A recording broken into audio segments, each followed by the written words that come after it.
Sunday. It's Purple Sunday, y'all. Purple Sunday, y'all. What's good? It's your boy Boogotti NYC. Y'all could have went anywhere. Fact of the matter that you came here to chill with me. I appreciate you. Come on in, come on in. Let me know if you can hear me. Now, we got a little bit of an issue going on right now. I got to be honest with you guys.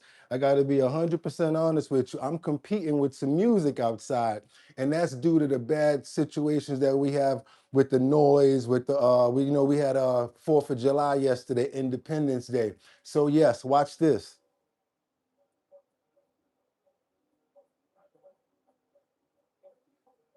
You guys hear that, right? I'm sure you probably picking up on that, but we're going to still try to do what we got to do and act like we don't got that headboard around our neck, because there's nothing I can do about that. They've been doing that now for about 2 days. And even when the boys go over there, they keep doing it. So there's nothing that we can do about it. You know, they're celebrating and they're overloaded right now in New York, especially with all these fireworks that's going on. Let's just be happy to be here, and everybody come on in, come on in. It's Purple Sunday. Come on in, everybody, come on in. How you guys doing this morning? It's your boy Boogotti NYC. Y'all could have went anywhere. Fact of the matter that you came here to chill with me, I appreciate you. So you know what we're going to do, right? Let me know if you guys can hear me loud and clear. I just need to know if you guys can hear me, because then we can get on with the show, because that's the worst thing. As long as you can hear me, at least we can do what we have to do over here. Okay, because actually Batty's not working today, so it's just us right now. How I'm sounding, Rebecca? Let me know if you guys can hear me loud and clear. It's almost time to get those prayers in the air. Okay, cool. So if you can't hear me, thank you so much, Rebecca. Thank you so much. Let's go ahead and get those prayers in the air. Let's do what we do this morning, you guys. Come on in. Let's get those prayers in the air for happiness. Let's get those prayers in the air for calmness. Let's get those prayers in the air for peace. Let's get the prayers in the air for love. Let's get the prayers in the air for each other. Let's get the prayers in the air for Independence Day for 250th years, y'all. We're celebrating this morning. Like I said, we're having a real serious one today, and we're going to push it to the limit. Lord, help me, give me the strength as well, because I'm going to need it to get through. Also, I want to give everybody a shout out here. I want to pray and give shout out for Stephanie. Pray for Four Gifted. Got to pray for Queen Shay. Can't forget about Truth. Also, Miss Swan's in the building, Queen Shay. Rebecca Lon Yen Bueno chiming in from Grand Rapids, Michigan. We got Tony right in the building, as well as Miss Luigi, Mr. Luigi. I see we got Miss Swans in here as well. Mark Dorfman, how you doing, Mark Dorfman? Hope you're doing well this morning. Hope everybody's doing good this morning. That's right. Who else we got in the building this morning? Let's go ahead and give a shout out for Liberty and Justice. Casey Ramos. Can't forget about Winter Rising, Angels Among Us. Can't forget about Colessive. Can't forget about, let's see, we're going to try to get in Miss Juicy. Can't forget about you. Can't forget about Teddy, Terry, Luigi, Winter Rising, Angels Among Us. All of you guys out there that always holds us down. Miss Blaze as well. I see Luigi's actually in here. Four Gifted Hands, that's right. And Boogotti NYC, please help me with calmness, Lord, and please help us get through this show the best way that we can. It's your boy Boogotti NYC. Amen. That's right, you guys. It's time to do it. We got to do what we got to do. We're going to run through it. I'm going to try to drown them out, believe it or not. I'm going to literally try to drown them out if I can. I'm going to just keep my audio all the way up like this for the whole show, even though you guys can hear the Congo drums behind me. We're going to keep on going forward, you guys. We got to do what we got to do until we can make a change with what we have. That's right. What else we got over here? Y'all ready? Because I'm ready to go. Make sure we good over here with everything. We got our garlic water. Everybody else got their garlic water. We on day 3 now of our garlic water. We have 1 glass every day. And guess what that means? It's almost time for us to start the show.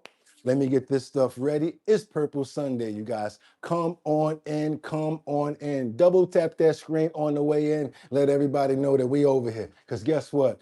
I'm ready to go. And they're ready to go. I said it's time to start the show. I hope you're ready, yo. Yo, yo, yo, yo, yo. Whoa. And we wind it up.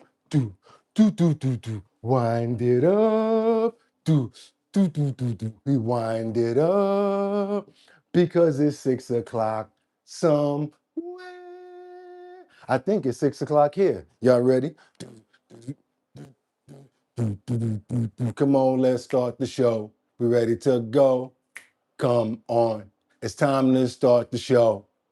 Are you ready? Because we ready. Let's try it. Okay. Olay. Don't play.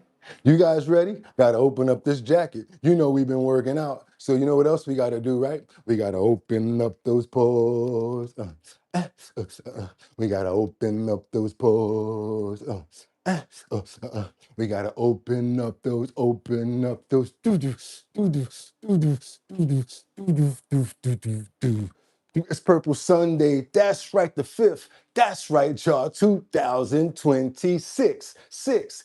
I'm your host, Boogotti NYC, and this here's our bottom line. Where we be talking about this and that and chat and this and this and that. Where we be talking about this and that and chat and this and this and that. Just got me lit.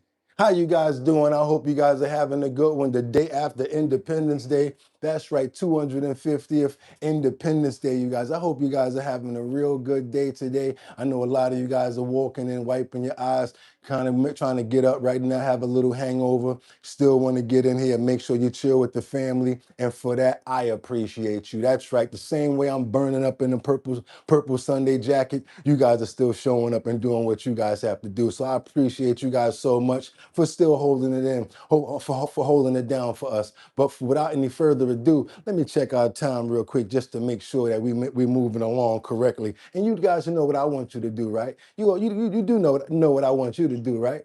I got a 5 on it. That's right, I got 5 on it. You know what that means, right? I'm going to show 5 videos at a time. All I'm going to ask you guys to do is stay on topic, stay on point, and let me know where you're chiming in from, what city, what state. As you can hear out there, those are fireworks. We got motors going. We got all types of noise in New York City right now. Also, let me know what city and what state you're chiming in from. Are they doing fireworks where you're at? Are they still celebrating, you guys? Let me know. We got all types of stuff going on out here. I don't know. Let me know what you guys got going on. Did you go and check out the fireworks yesterday?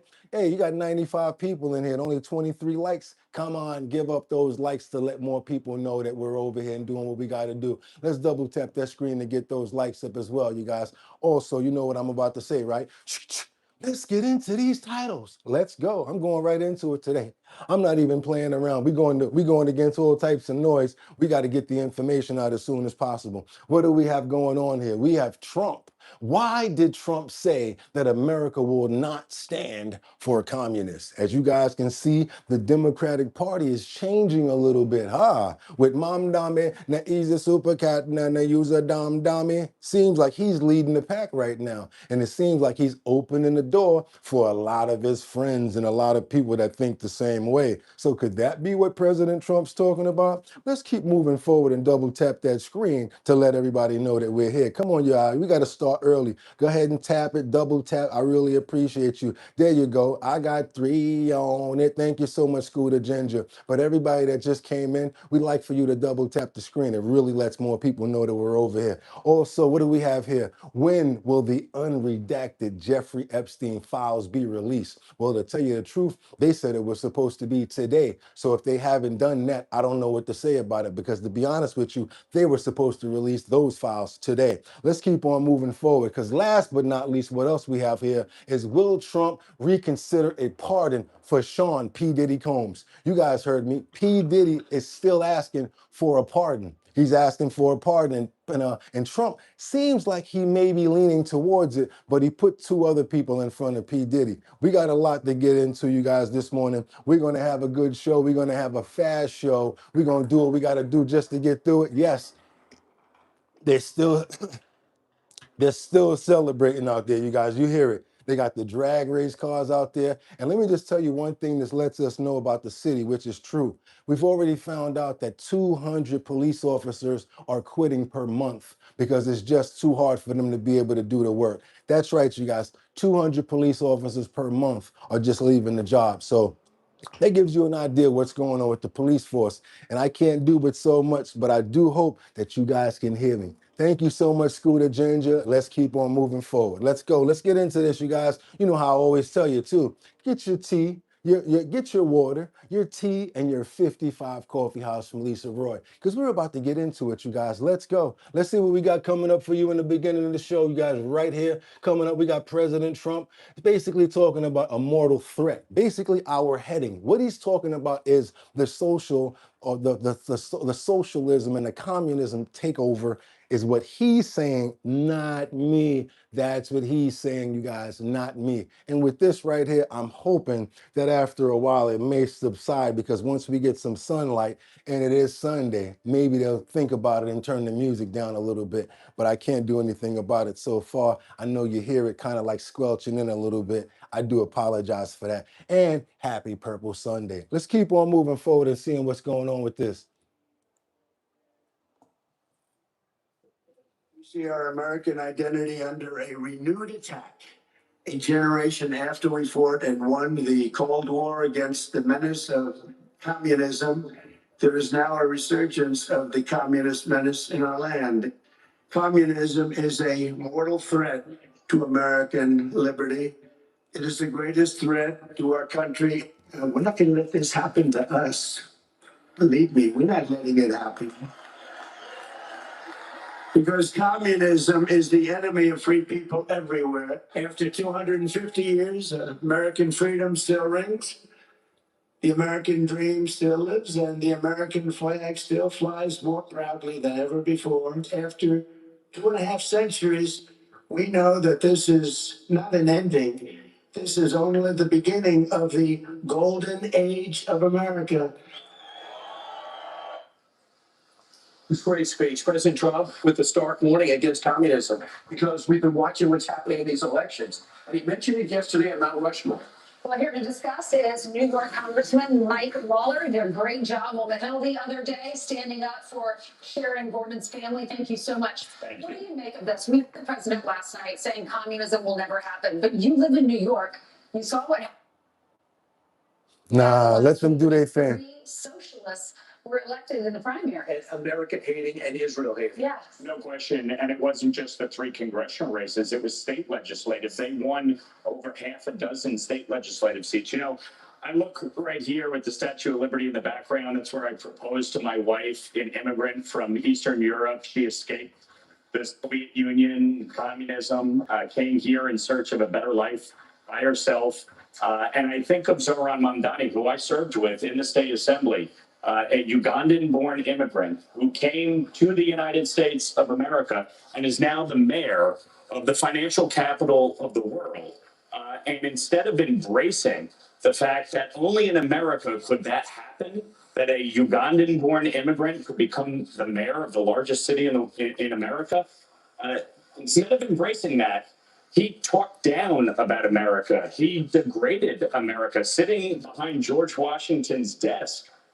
And basically embracing socialism, and frankly, I think really desecrating America's 250th anniversary in a way that our founding fathers certainly would never have envisioned when engaging and embarking on this experiment. Can we just frame some of this out, Congressman, real quickly, of what he said? He talked about us being a contradiction. Here it is. As we mark 250 years, what do we see? We see a city of contradictions within a nation of contradictions. We see the wealthiest country in the history of the world, one where children go to sleep hungry, while the world's first trillionaire hungers for more. We see a nation whose immense wealth has been built by the... Or can't go to sleep because there's not enough police officers out in the street in your city to control things. This has been going on for 2 days, where a small group of people can judge if other people can go to sleep, hang out, or do what they, or watch TV and things like that. So I got to show you both sides of this coin as well. This is the same mayor that has this going on right here.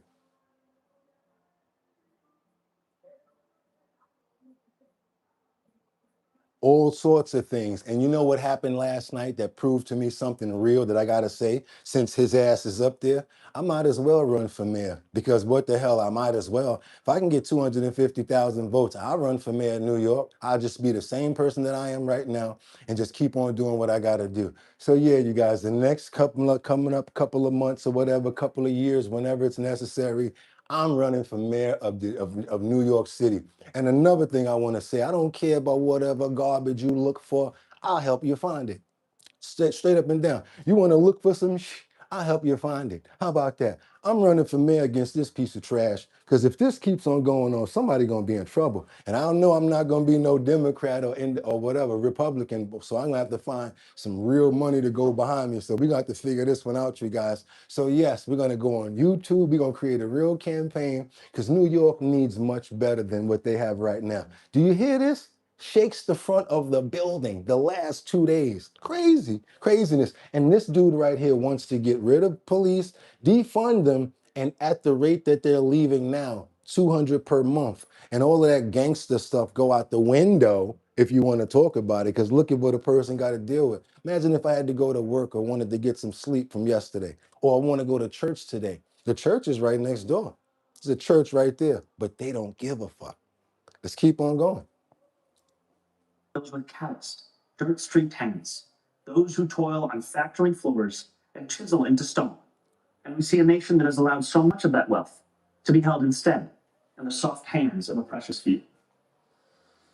We're the most given nation. What is he talking about? It's truly mind-boggling. Actually give too much. That's the problem. And when you get over here, you can do too much. Become the president, even if you're from Russia. Why not just go ahead and let some Russian people become president and get them into office too? America has done more to ensure freedom and opportunity and prosperity for everyone, not just here in our country, but around the world. When you think back to the Revolutionary War, to the Civil War, to World It's War not. II, and what American blood and treasure did to ensure freedom, it's truly mind-boggling to live. Yeah, let's keep on going forward, you guys. Let's see what happened in New Jersey yesterday, because they were having some real big storms out there. Not only the fact that we still got to keep on doing what we got to do, we still got to do what we got to do, because we're still the #1 show on YouTube. You guys need all of the support that I can get today from you. I'm talking about 1,000%, because this might go on for the entire show.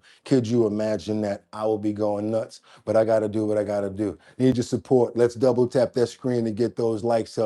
That 23 number is like we're over here, Hunter. I can feel it. Biden numbers. Come on, you guys. Y'all got to show up and show out now. Let's do what we got to do as I keep on bringing you this information. Breaking news, the clouds rolled in fast and the storm hit hard, leaving behind a trail of damage. Good evening at 11 o'clock. I'm Sade Veteran Wong. And I'm Mike Marza. Those storms were strong and destructive.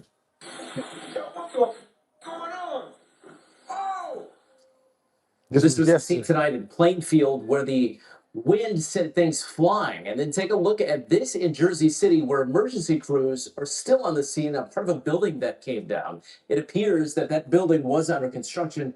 If I tell you that the people in Washington Heights and the people from certain places were still sitting outside while this was going on, you won't believe me. I'm dead serious. They were just sitting there like nothing was going on. That's when I knew it was over. It's over for New York, y'all. Fortunately, tonight, no reports of any injuries. Power lines and trees down all over the area. This is the scene tonight in Clark, New Jersey, about 20 miles north. A similar situation in Hanover, New Jersey. Trees scattered everywhere. All this leading to issues with New Jersey Transit. Right now, service is suspended on the Morrison, Essex, Gladstone, Raritan Valley, and North Jersey coast lines. No word on when service will resume. Meanwhile, the powerful winds flipping an 18-wheeler onto its side on the Verrazano Bridge. Yeah, y'all, 18 wheelers flipped over, all sort of construction stuff. That's why they tell you to be careful when you're walking down the street, because a street sign can impale or decapitate or impale somebody. We got to keep on moving forward now. Let's get on over to Monaco. Remember that suspect that they were looking for from Ukraine, the woman who fled from Germany after doing the boom, boom, boom? Let's keep on moving, because we got images of the lady now. Don't got too much audio. We're going to use my audio and keep on drowning out the crap as long as we can. Yeah. Okay, an Interpol, that's her right there. An Interpol notice has been issued for a Ukrainian woman suspected of carrying out a parcel bomb attack in Monaco. We showed you guys this yesterday, but we didn't have any images of her. Let's keep on moving forward, you guys. That's her right there, the suspected person that delivered the package that how can I say this, that took the lives of a father and damaged and hurt his son as well. And I think his wife was there too. And this is the damage, right? This is the damage right here. Now, her name is supposed to be Anastasia Berzovska.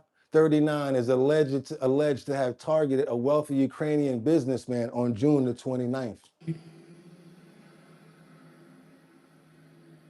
Upon seeing them, the suspect stood up, staying a few meters ahead of the victims, and placed an explosive device, which had been taken from a tote bag, on the entrance steps of the residential building where the victims were heading. The individual then turned round to confirm the presence of the 3 victims on the steps and detonated the bomb with the help of remote control.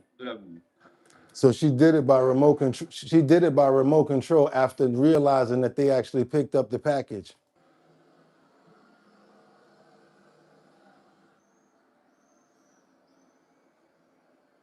Indeed, the relative sophistication of the explosive device and the modus operandi suggest that the person who planted the device did not act alone.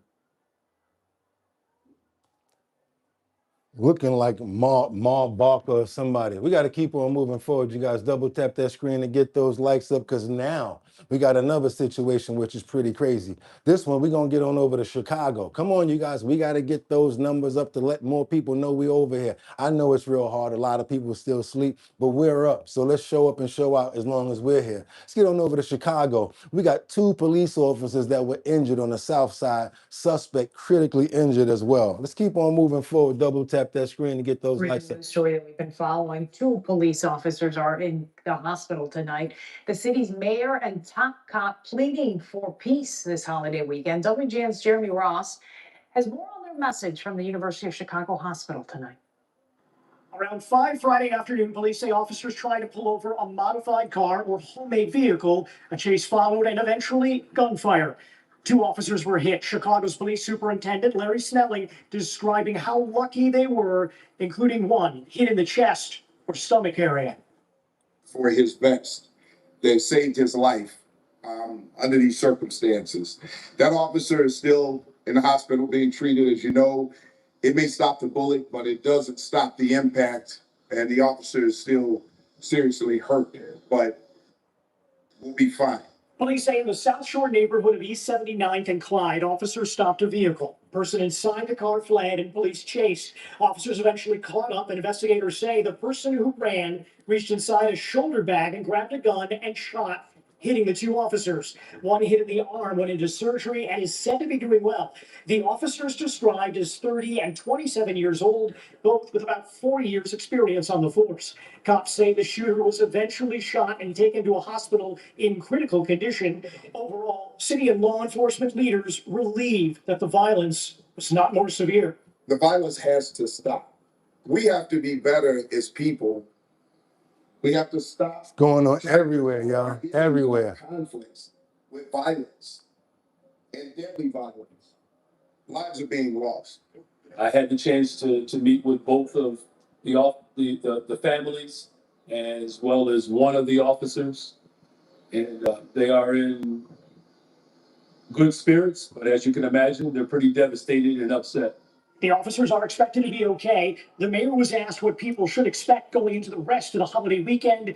He answered, in part, more hard work from police and city personnel.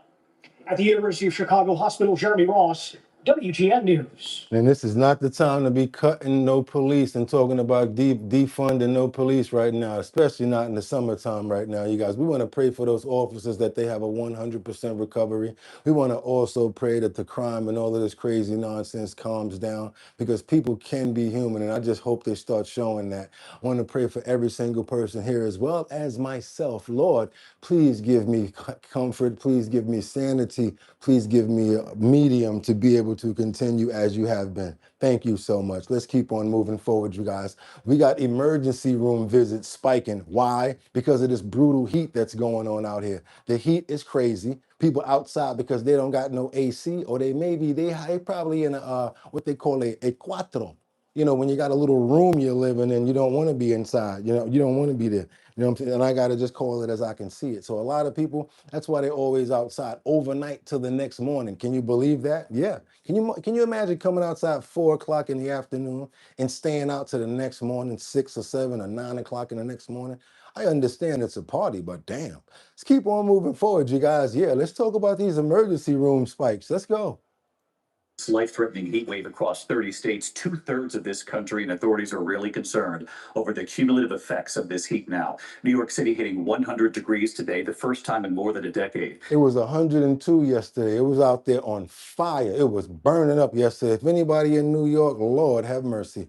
The feel-like readings even higher. More than 180 million Americans tonight under extreme heat alerts at this hour. The heat index, that feel-like reading, topping 110 degrees from the Gulf right up to the Northeast and right through the 4th of July. Tonight, emergency rooms reporting an increase in patients suffering heat-related illnesses, including heat stroke and heat exhaustion. Alarming images across the U.S. A young boy overcome by the heat during the national anthem at a minor league baseball game. A player coming to his rescue right there. Beaches in the Northeast tonight packed with people. The warnings to swimmers outside New York City. Sharks spotted in the water, and the shark attack reported on the East Coast. Lee Goldberg with the forecast right into the 4th, and ABC's Matt Rivers leading us off tonight. They already know what that was. We out of that now because now we're supposed to have 86 today. That's supposed to be the max weather that we're supposed to be getting today. It's supposed to go up to 86. That should be about it. We're going to double tap that screen and keep on trying to get those likes up and keep on trying to overdraft this nonsense going on outside. Because we got to get on over to Miami, as I believe. Are we going to Miami? Yeah. We got to investigate this investigation underway because we have a crane that fell over. You know, it toppled over and it was in Fort Lauderdale. One of those situations is crazy. Them cranes is no joke. Let's keep on moving forward, you guys, and double tap that screen. And another thing I want to tell you, remember how Sunday used to be a day of calm and a day of peace? I told you, it's an extension of Saturday now. Let's keep going. A scary scene at a Fort Lauderdale construction site. This after a small crane came crashing to the ground near Holiday Park. Dashcam video, it shows the moment the crane went down at the site of a new YMCA building. Deputies confirmed no one was hurt. Right now, we've got 2 cranes coming out to try and lift this. And from speaking with the foreman, it's very tricky because moving one part of the crane can make the other part flip off on the road and vice versa. Oh, video from the scene that shows the crane on the ground as police and fire crews responded. OSHA and building inspectors, they have been called in as they work to determine what caused the collapse. Keep on moving forward, you guys. Let's double tap that screen. Got to get on over to Washington right now. We got some more information coming in. Let's double tap that screen and get those likes up. Because maybe they just think that people are, wait a minute. Oh, yeah. Maybe they just think people are stupid. How about what that other story that we broke to you guys a little while ago about the control that I didn't want to really get into? When those other alphabet boys had something going on and they've been doing it since the 50s. You guys know what I'm talking about, right? Let's see what's going on with that case right there. Let's go. Representative Boebert for 5 minutes. Thank you. And I would love to let you gentlemen just talk some here, but when we're bringing up operations like Naomi and MK Ultra, there's Operation Mockingbird that was going on at the same time as MK Ultra, and it really ties into what Congressman Burchett was talking about with radio waves, where we have these like a Venn diagram of individual people and the military casting a broader net. So you have the radio waves, computer activity, the Operation Mockingbird, the programming that is taking place. So what do you see in relation to what was happening then and what we are seeing now that could be types of the same kind of programs and even using direct energy weapons or the like? Mr. O'Neill, you can begin. I would just like to say one thing. There was an objective outlined in the early proposals for MK Ultra to do experimentation to see whether they could do mass conversion, convert entire populations. I think that had something to do with the France incident that you were talking about earlier.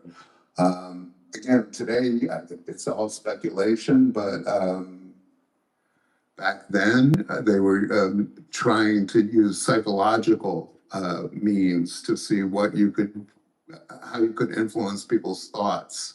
And Mockingbird played into that, which if people don't know, that was where they had CIA assets or co-opted people in the media who would write basically propaganda and try to control the thoughts and beliefs of the population to what the CIA needed. And is it still going on today? I would be surprised if it wasn't. Sure, I think we saw it even during COVID with all of the NIH funding that went to COVID and the Wuhan lab and then everything that came out of that, trying to make people believe in something that wasn't there.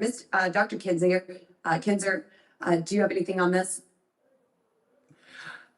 I would. Nope, just want to get that out there and let you guys see what was going on, because normally all we take is 2 minutes, and we already took our 2 minutes on that. We got to get on over here because we got another situation in Willow. What is this called? I can't even say it right. Willowick, because I can't believe what he did to this infant. Don't even want to say it. Let's get on over to Cleveland, you guys, because we're calling this fool a monster. This is not a man. This is a monster who's been sentenced to 15 years for abuse of an infant. Let's keep on moving forward, you guys. Let's go. It is a story that the News 5 team has been following through on in Lake County, the case of baby McKenna Ray Kovoriak. Today, a new development in the pursuit of justice for the cruelty she endured. Your Lake County reporter, anchor Tracy Carlos, was in court this morning when the judge sentenced the boyfriend of the child's mother. We do want to warn you, as we have with this story, these images may be disturbing to some viewers. A chilling timeline of abuse. Cell phone pictures show the changing face of baby McKenna Ray Kovoriak. I can't believe some of the monstrous stuff that he was doing around this baby. You guys wouldn't believe it either. The first image taken March 30th, 2024. The last on the day she was rushed to the hospital, May 28th. Each picture in between capturing injuries that paint a devastating picture of abuse. Watching that literally made me sick to my stomach. Then came the video showing Cameron Dreyer playing with a taser near the Playing with a taser next to this baby. Can you believe this monster? Playing with a taser. Can you believe this? Come on, you guys. Y'all got to get more people over here to see this crazy stuff right here. Come on. baby. At one point, pressing it on her skin. Inside a Lake County courtroom Monday morning, Cameron Dreyer faced a judge to hear the punishment for his crimes. He has learned from this. He knows he should have done more to protect McKenna, and he feels horribly about it. Guilty. Last month, he pled guilty to 5 counts of endangering children after he ignored signs that little McKenna was being abused. I am deeply sorry for what happened. Authorities say when McKenna was just 3.5 months old, the abuse started, and it continued for months. Inside the Willowick home where Dreyer lived with his girlfriend, McKenna's mother, Megan Bako, and 3 other adults. The baby had a brain injury, broken bones, and bruises when she was taken to the hospital. For months, she lived through abuse, broken bones, hunger, unimaginable suffering with no relief. The most unbearable truth is that no one in that house protected her. No one stopped it. No one saved her.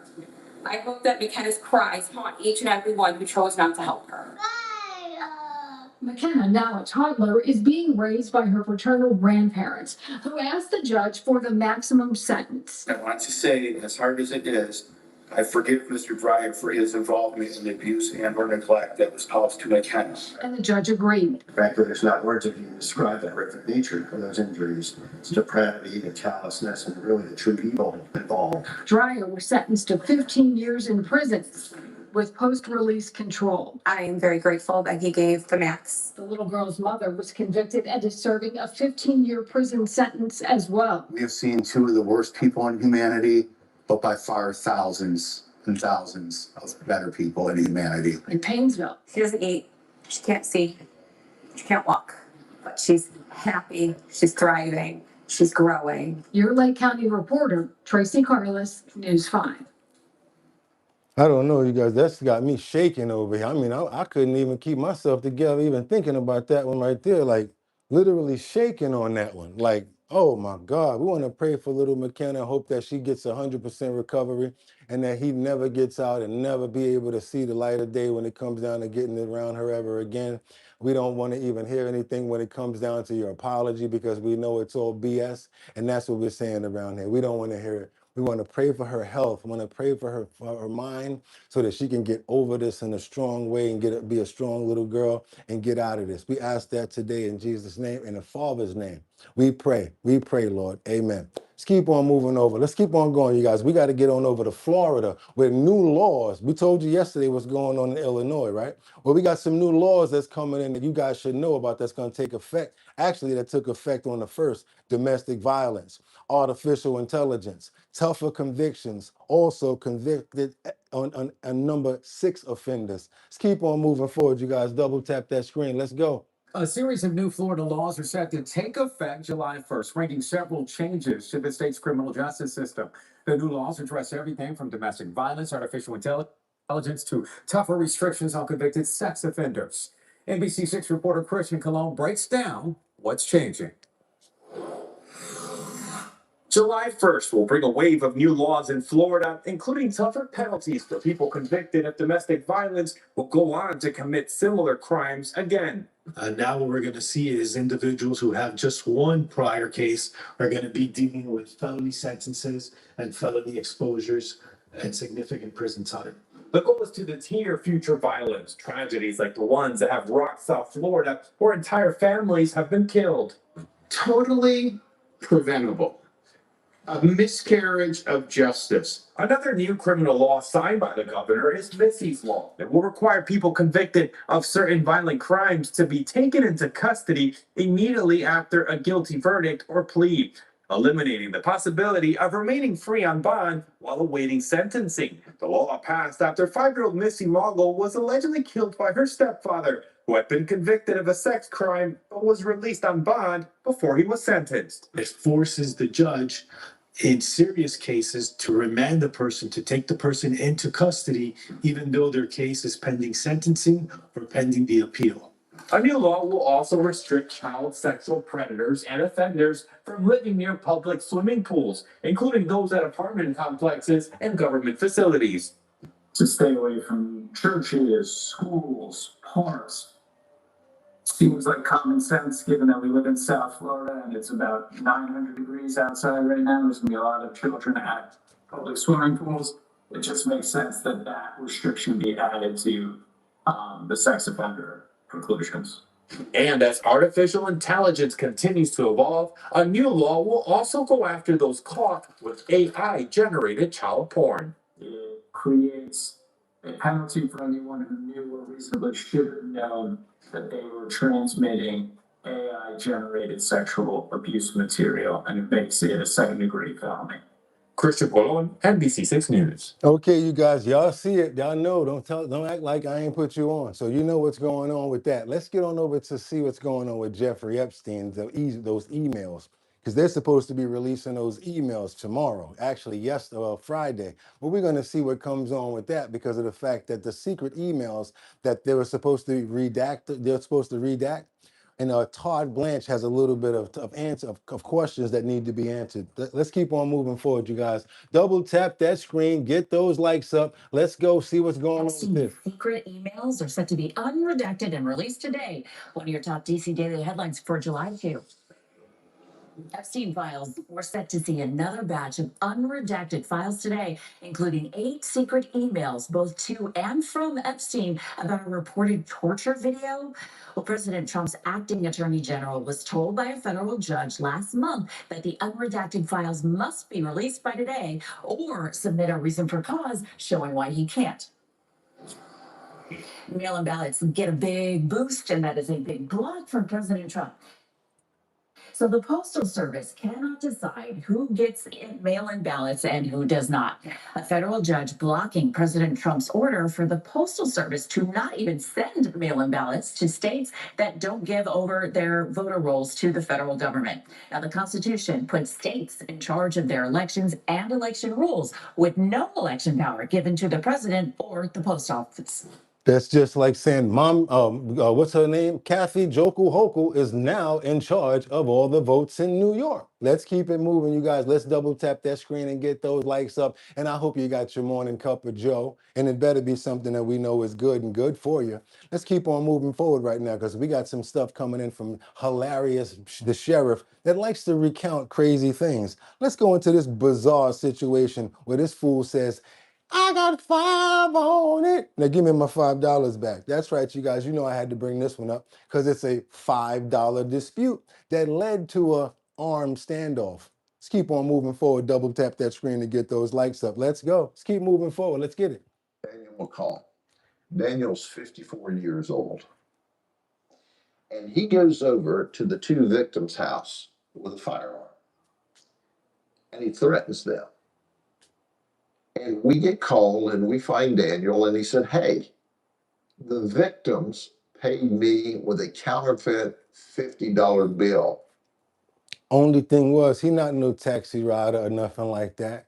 He was selling them some you know what, and they told the truth, and guess what happened after that? Sometimes you got to know when to hold 'em, know when to fold 'em, know when to walk away, know when to run. You never beg for 50 bucks.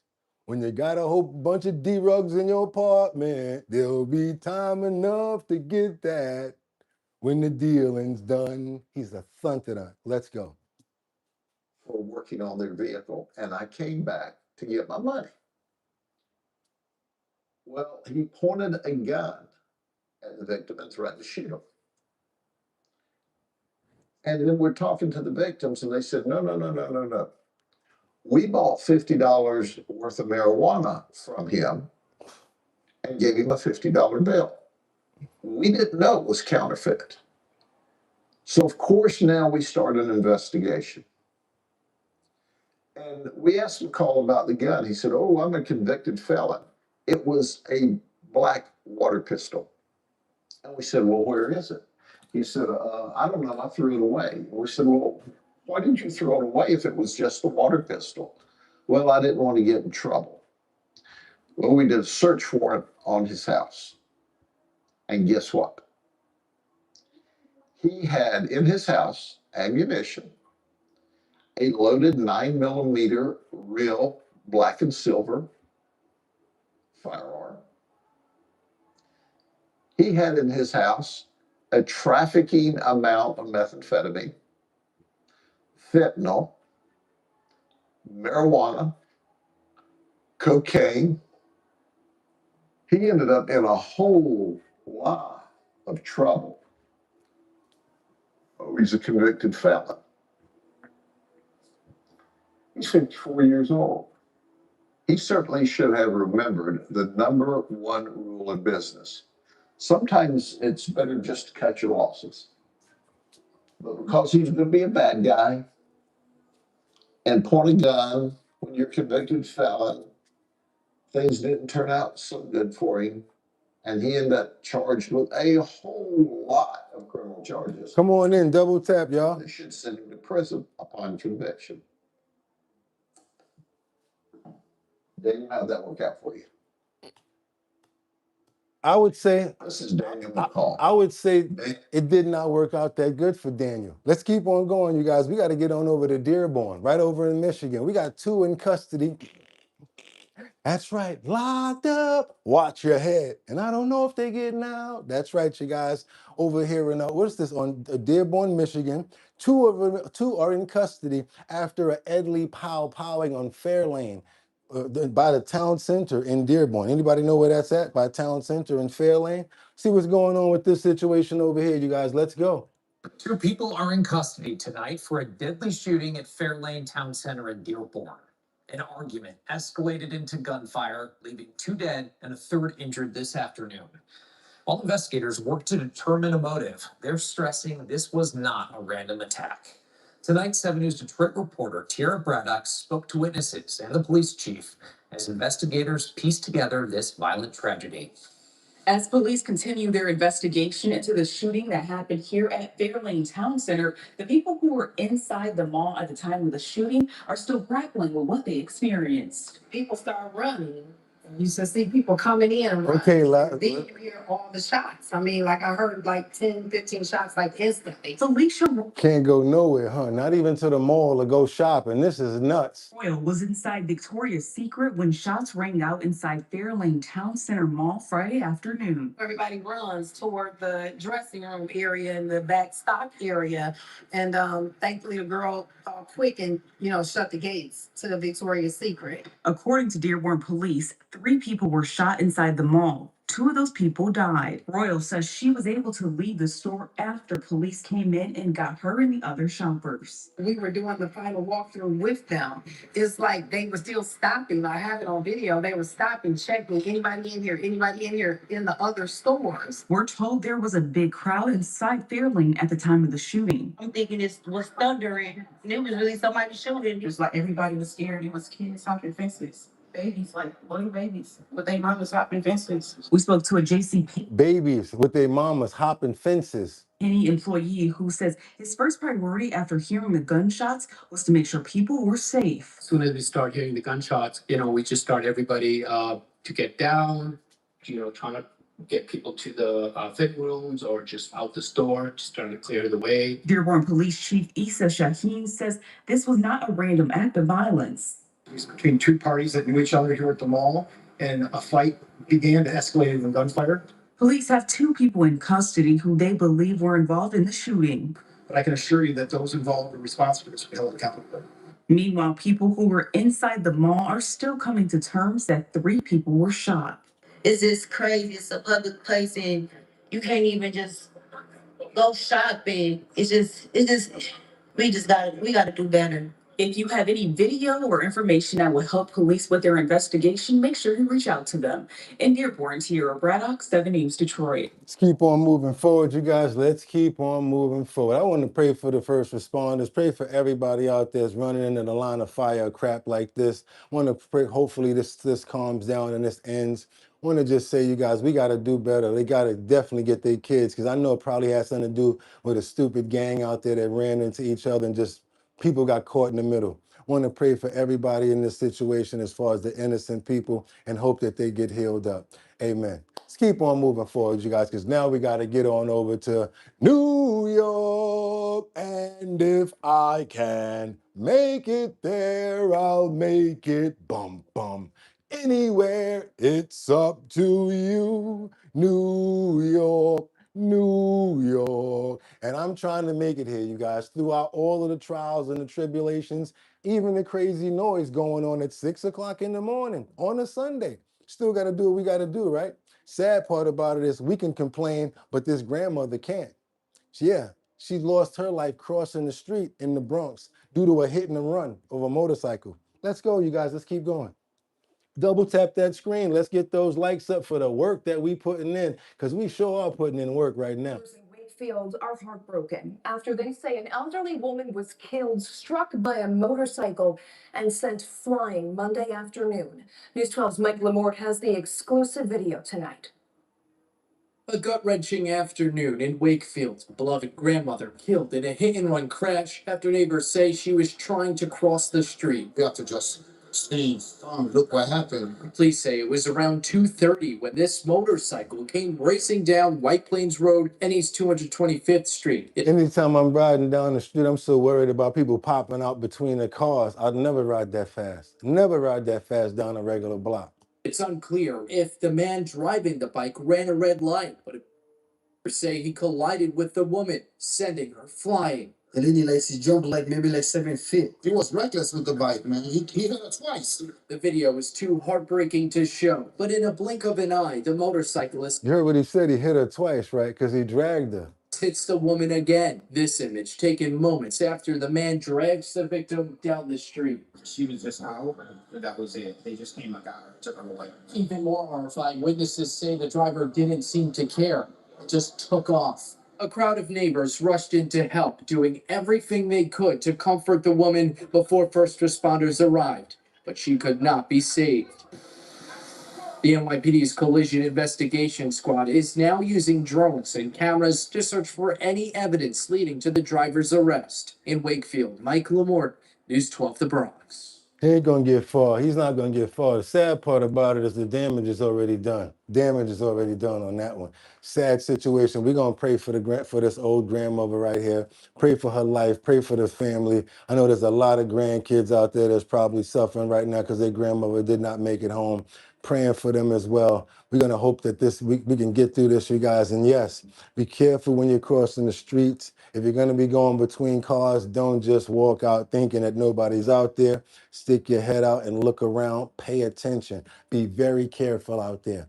Amen. Let's keep on moving forward, you guys. Now we got to get on over to Long Island because now we got a mother that's been charged with manslaughter after a baby choked on a popcorn kernel.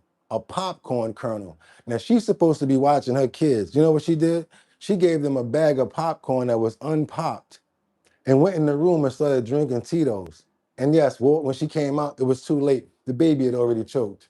Crazy situation here. Let's get more people over here. I don't know how many people are here, but I'm sure there's many more people that are actually watching than that are liking it, that are liking the show. Let's go ahead and get those likes up. It's Purple Sunday, y'all. Let's go. In case on Long Island, where a mother is charged with manslaughter after her baby choked to death on unpopped popcorn kernels. Carolyn Gussoff has details of what prosecutors call the mother's long history of alcohol abuse. And we do want to warn you, you may find some of the details disturbing. Tears in the courtroom as 36-year-old Olivia Bithorn listened to prosecutors detail her alleged binge drinking they say led to her toddler's death. Prosecutors say that in April, while her children were visiting her at her Merrick apartment, Bithorn gave 18-month-old Luke Russell Jr. and his 3-year-old sister a bag of unpopped popcorn kernels, then left them alone while she drank vodka in the bathroom. The baby choked to death. Her son was blue and cold to the touch. They estimate allegedly he was dead for about over an hour before 911 was called. Allegedly, she was in the bathroom, possibly getting sick because she had drank so much. Nassau DA Ann Donnelly says the heartbreaking tragedy crossed the line from accident to a crime, manslaughter, because of her conscious disregard for a known choking hazard for young children. And the binge drinking created an unjustifiable risk. It's an accident if you leave the room for a few minutes and your child is, but it's criminal if you actually give your child these kernels to eat and not be present. Being charged. Bithorn's estranged husband declined comment as he left court. The couple's 3-year-old daughter found the baby unresponsive. Prosecutors say Bithorn had cycled in and out of rehab for years and described other alleged incidents in which they say her drinking put her children at risk, including car crashes and even a disappearance. She pleaded not guilty. Bithorn was being treated at a rehab center, but prosecutors say she could not be relied on to return to court, so she's now being held on $250,000 bail and faces 5 to 15 years if convicted. In Merrick, Long Island, Carolyn Gussoff, CBS News, New York. Wait a minute, because you know how we do it over here. We not just gonna let it go like that. Where he at? Where the little king at? Let's go ahead and get him right here. Yeah, that's him right there. We want to go ahead and put the prayers in the air for the toddler who lost his fragile little life. Could have been here, no, not even the first, second, third grade. You guys see how much potential, how much more life this little guy had in front of him. I like to pray for him. I like to pray for his family as well as his soul so they can get through this situation. And I think I don't even want to say about the mom because I'm not supposed to be talking like that, but you guys know what I would like to say. Let's get those prayers in the air, you guys, for this little guy right here. And we hope that mothers are looking at this situation. And of course, you guys know better and would never even give your child a bag of popcorn and walk out the room with them eating a regular bag of popcorn. So thank you so much for being the mothers that you are. And please, Let's go ahead and get those prayers in the air for this little guy right here who lost his life because of nonsense. His mother neglected him. Amen, you guys. Let's go. Let's keep on moving forward. We got to get on over to this San Antonio right now. Got a situation over in San Antonio where we got a double tap for. So I got to let you guys see this one. This is another situation here. A traffic stop leads to a manhunt in San Antonio. You guys, you know how it happens. Sometimes it start off as something small, and then you wonder, why'd he do that? Why'd he run? Yeah, I just found out a couple of things myself about some people I know that I didn't understand why they ran. Let's keep on moving forward. Double tap that screen and get those likes up. Let's go, you guys. Let's get it. A chase, a bailout, and tonight a search for two suspects.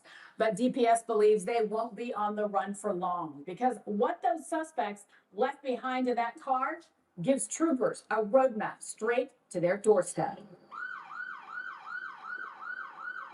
This was a scene around noon Friday when state troopers, along with San Antonio police, surrounded a southeast side apartment complex. Come out with your hands up. We are not going anywhere. We know you are in there. DPS says they were looking for two suspects in their early 20s who took off from a traffic stop and then ditched the car and ran. This how you know they're young and dumb. Watch this. This how you know they're young and dumb. 30 minutes before, when DPS says troopers spotted a black BMW driving recklessly off I-37. Changing lanes, passing people on the inside shoulder, on the outside shoulder, stuff that's very dangerous to our motoring public. When the trooper tried to make a traffic stop, the sergeant says the driver then sped off, leaving troopers on a short chase that ended at the complex off Lasses Boulevard. Well, that's when DPS says the two suspects ditched the car and took off running. For over an hour, troopers, along with SAPD, searched from the sky and with boots on the ground. You know, it's all hands on deck. We're trying to locate these individuals, and like I said, the search came up empty-handed. Troopers say the car wasn't reported stolen, and they didn't find any guns or weapons inside. But they did find something else. And as well as they did leave some receipts, so we are going to process those. A paper trail that troopers hope will lead them straight to the suspects. Some receipts. So guess what? They're going to find where you at. We know where they live. We have paper logs of where they visited, so it's only a matter of time before we apprehend them.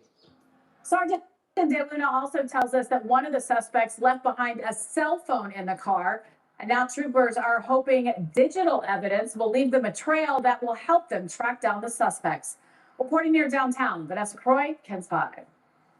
Okay, you guys know we working under pressure over here. You guys know it's Purple Sunday. We still doing what we got to do though. Still bringing you the trending topics, current events, and much, much more. Hopefully you having a good Purple Sunday with us. Let's get those likes up. If you have not subscribed, what are you waiting for? Come on, you guys, let's subscribe to the channel. Wait, you can't handle the truth. Okay, yeah, could you believe that crap right there? That was bananas right there. We got to keep on moving forward, you guys. Let's go. Now we got a puppy. Now he stopped traffic for another reason, to help one of his injured companions. You guys, when you see him come to the help of his buddy, you're going to be happy when you see this. I'm talking about he stopped traffic and was helping and was hoping to get someone who cares. And this was pretty nice right here. Let's get into it, you guys. I thought that we need to break it up and get a little bit of good stories coming in at this point. In the middle of the road, the puppy's companion got hurt. As you can see him laying down, right?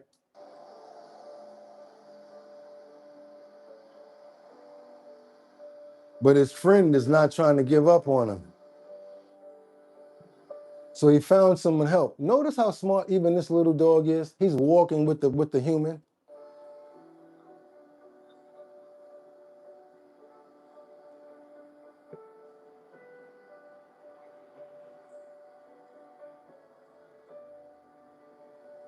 Now, when I saw this, I wasn't too happy. I'm like, what are you going to do? Just put the dog to the side and let him lose his life slowly? I don't want to say that, but die slowly? Come on, man, have a heart.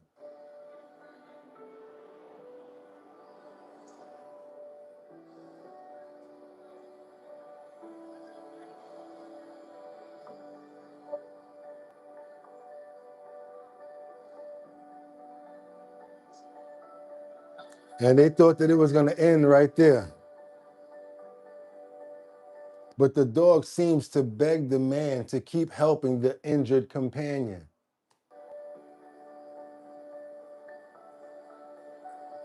Moved by the puppy, the man decided to help the puppy and help him and give him water. And he took them home.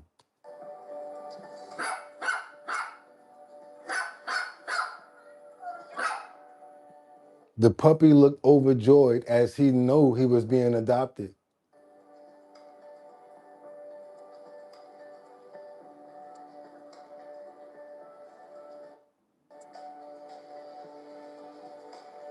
Thanks to the man for this kind act. There you go. Now he got new 2 buddies he gonna be able to be raised with. You know, now you see what we do over here? We try to break up the craziness too. We understand that we don't want to see all of that, hear all of that, and look at all of that. You know what I'm saying? And we definitely don't bring it into our aura by saying anything about crap like that. Because if we see a dog on the road, we're gonna help them. We care about our animals over here. Now let's double tap that screen to get those likes up to get many more people over here, because we got to get on over to Minneapolis. We got a recovery mission to find a U.S. Marine. It was finally successful after he was lost at sea. Let's keep on moving forward, you guys. Let's go. Let's go. U.S. Marine I'm sorry, unsuccessful. from Richfield was at the center of a massive recovery mission. He's been declared lost at sea after disappearing off the California coast last week. His family and community in the Twin Cities now searching for answers. Our So-Young Kim has more on Lance Corporal Armando Ortiz Canseco for us tonight. So-Young? His loved ones say he was a great son and a kind brother and uncle, and are still hopeful he will be recovered and returned home. He was on the USS Anchorage.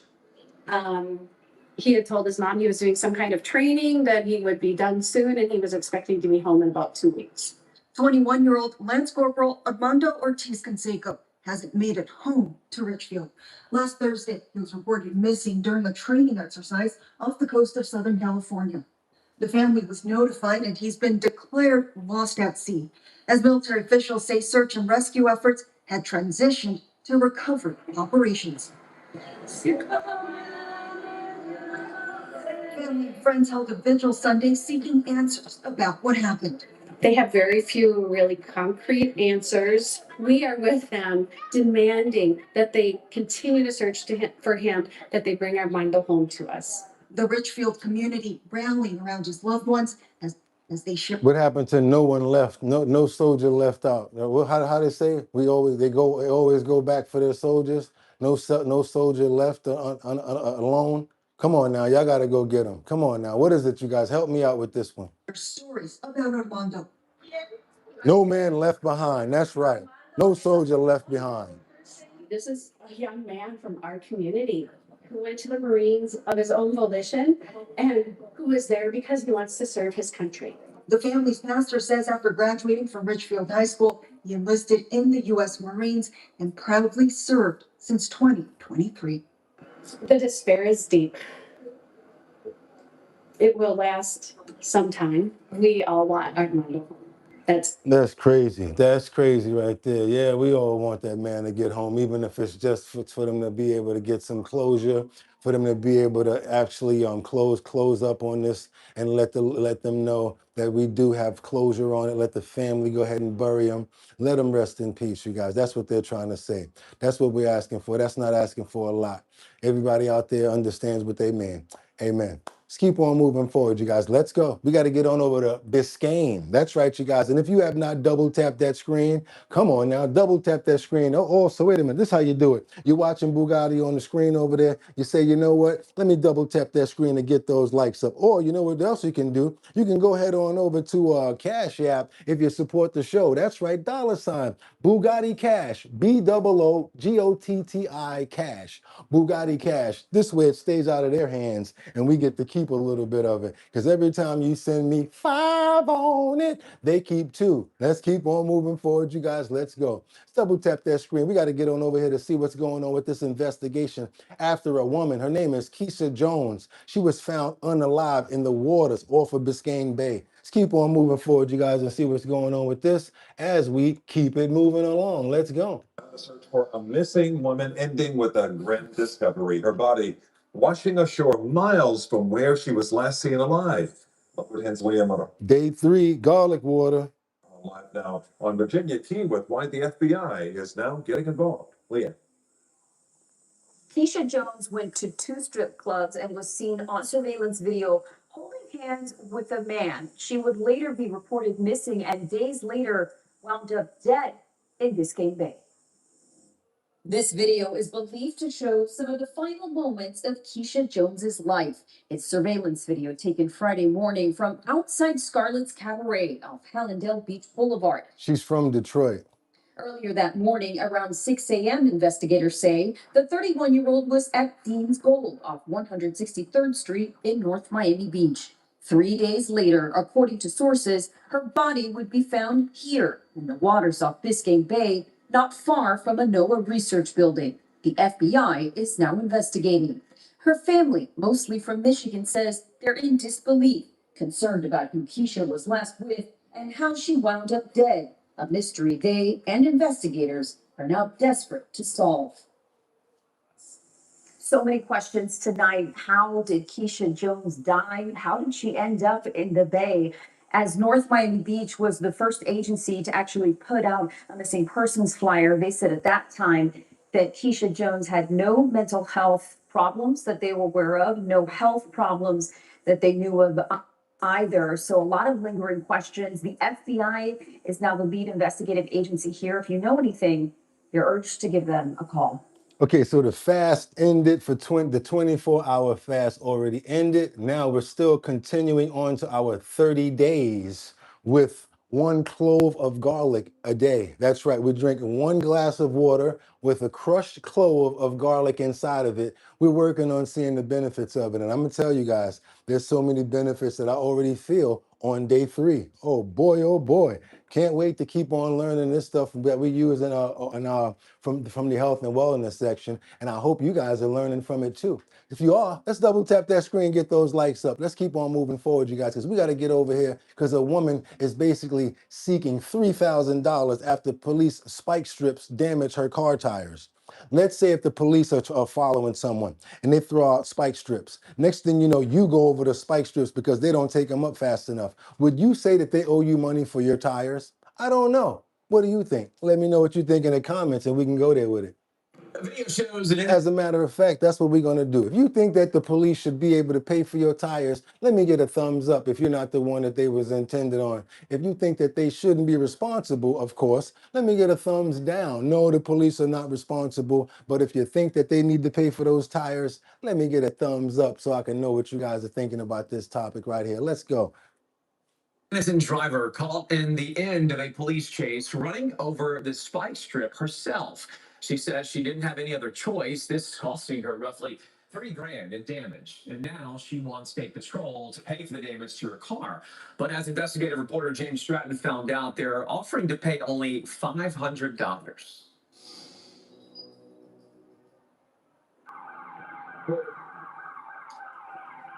You're watching the end of a police chase through Racine and Kenosha counties. Police from several departments are trying to pull over Martin Hernandez in this white van reported stolen, trying to force him into spike strips, video shows on I-94 near Kenosha. The driver crashes into a wall. Stay where you are! Do not move! And police arrest him. That suspect crashed into the wall here on I-94, blocking 3 lanes of traffic. Those spike strips in the far right lane. That same video that showed the chase and crash shows what happens next. A woman running over the spike strips put out by Wisconsin State Patrol in that far right lane. I saw that there was a spike strip down on the ground and there was no avoiding it really. Without having hit a police vehicle or swerving and hit another police officer or slamming my brakes on the highway. Instead of going to work on January 22nd, Patricia Lyons towed her car to the dealership. Photos she took show the spikes hanging out of 3 of her tires. What I had to have fixed on my vehicle was they had to replace all 4 of my tires, 2 of the wheel assemblies, and a few of the screws on the bottom of my plate on my car. Well, that ain't had nothing to do with that right there. All that, don't try to blame that on just one incident, because some of that wear and tear was probably on you. That's why they saying that they only got 5 on it. They said no 3,000, boo, but we'll give you 500. She's like, you guys should give me more money than that. But they did say that those tires were kind of worn already. Receipt shows 4 new tires, almost $800. 2 wheel assemblies, more than $1,600.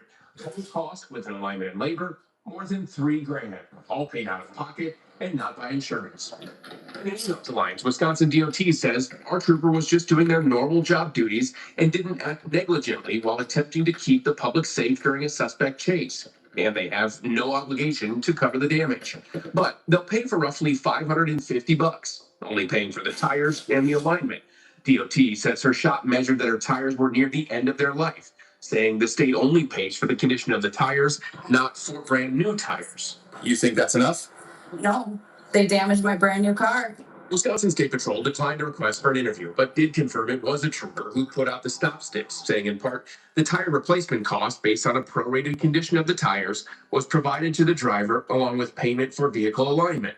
You want them to pay the $3,000? At least, yeah. Lyons, not satisfied, also filed a claim with the Wisconsin Claims Board. Yeah, you see that, Joe. She said, come on, she needs to wait. Lisa Roy, good morning. You took a dealership that way. That was the first mistake, going to the dealership. You're right about that. Take that 500, ain't brand new. Yeah. It's just been a really lengthy, exhausting process that I don't feel like it should have been. At the time it happened, I was pretty upset about it. With her car now fixed, Lyons is still waiting to see if the state claims board will approve it, which could take months. I don't feel like it's very fair that just because this happened in the line of duty that I have to be the one who has to pay for that. James joins us now from the newsroom. And James, she's still waiting to see if the state claims board will approve the cost. And we talked to her this afternoon, said she hasn't received word yet. Again, she wants the state to pay for those 2 wheels, the 4 tires, and the labor to put it all back together. All right, investigative reporter James Stratton looking into this from the newsroom tonight here at 6. Thanks. Let's keep it moving, you guys. Let's keep it moving. I'll tell you one thing. I can't say that the audio is bad. I can guarantee you that we sounding loud today. I guarantee you everybody can hear us on radio, CB, digital, tap, whatever they need to hear us on, because we have no choice, because we're going against that right there for the all night, you guys, all night. They don't care if you get no sleep. It is what it is. And thanks to Mom Dummy, that easy super cat, none to use a dumb dummy, we have no police. Let's keep on going, you guys. Let's go. Because now we got another situation where I was worried about this happening to New York. Now, since the natives know that they can overpower the police and get rid of them, now you know what they're doing? They're thinking about it. Maybe we should just ignore them, beat them up, run around them, make them look stupid, because that's what they like to do on the internet. That's what they actually got going on.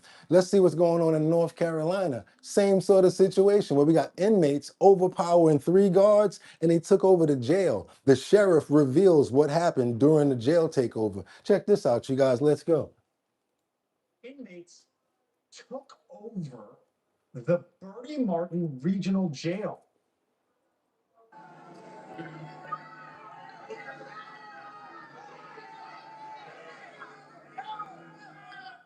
As you can see there, onlookers shouting as inmates were moved after they overpowered 3 guards inside and took control of the facility.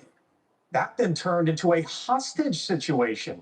The North Carolina State Bureau of Investigation confirming this afternoon that the takeover has ended, and that all 88 inmates and 3 guards, 88 and 3 were safe.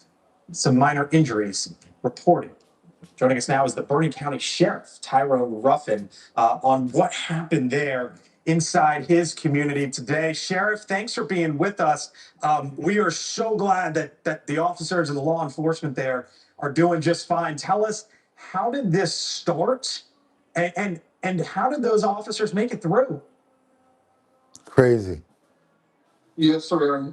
So this morning, around 5 o'clock this morning, we received a call from the jail that the inmates had took over the jail, and that it was 2 correctional officers that had been held hostage. After long hours, we sent in SWAT, and some of Audio is garbage.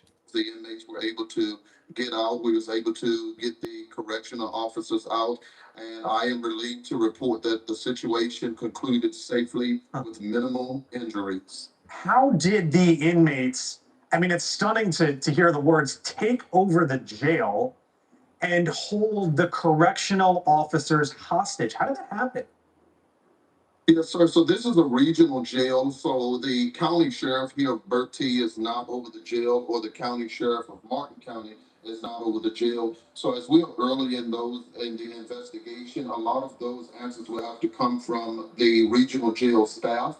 And once we can do interviews and investigations, hopefully those answers will come out.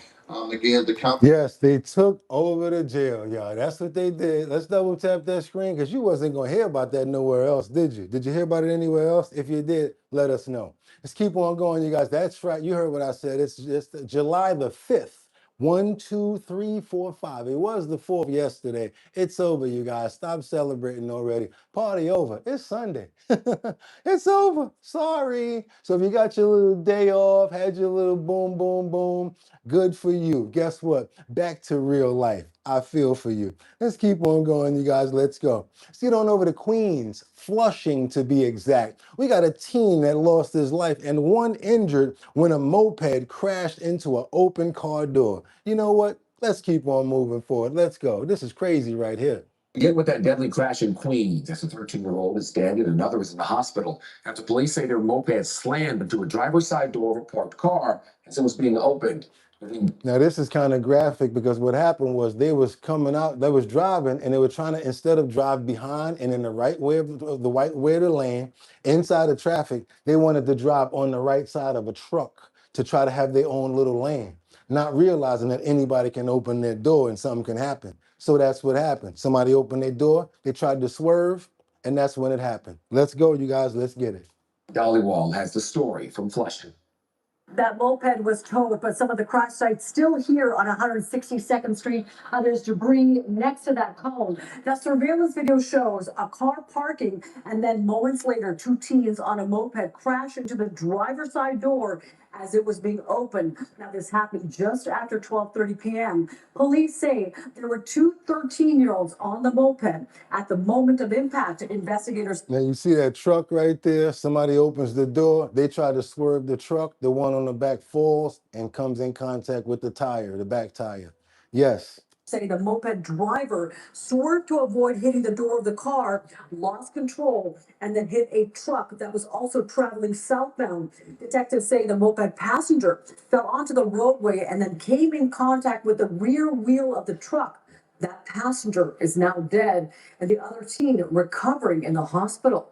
I feel upset for them. I'm very shocked. I don't know how to say, but I feel like really, really upset for them. When I see them go like crazy on the street, my heart is going like this. I say, oh my God, help them, you know? This is every day happens. They're not supposed to do that. To drive those things without insurance and not supposed even to buy those things if you're not, I don't know. These are dangerous too because some of them, they're going very fast. Police say at this point no one has been arrested and the investigation is ongoing. In Flushing, Naveen Dhaliwal, CBS News, New York. Yeah, that's the sad thing. No helmet, no coverage, no nothing. I told you guys about that. They do that a lot out here, and that's why the cops go after them more than they do the actual motorcycle drivers when you got your helmets on. Because the kids on the mopeds is even worse. They endanger the other people as well as themselves. They drive on sidewalks, they run through red lights, and as a result, look what happens. Still want to pray for them, though. They didn't know any better. They were still young, 13 years old. Terrible situation right there. We want to pray for them. We want to pray for their families as well. Let's double tap that screen and get those likes up because we got much more coming up, you guys. Let's go. Let's get on over to Detroit where the police say this trifling piece of trash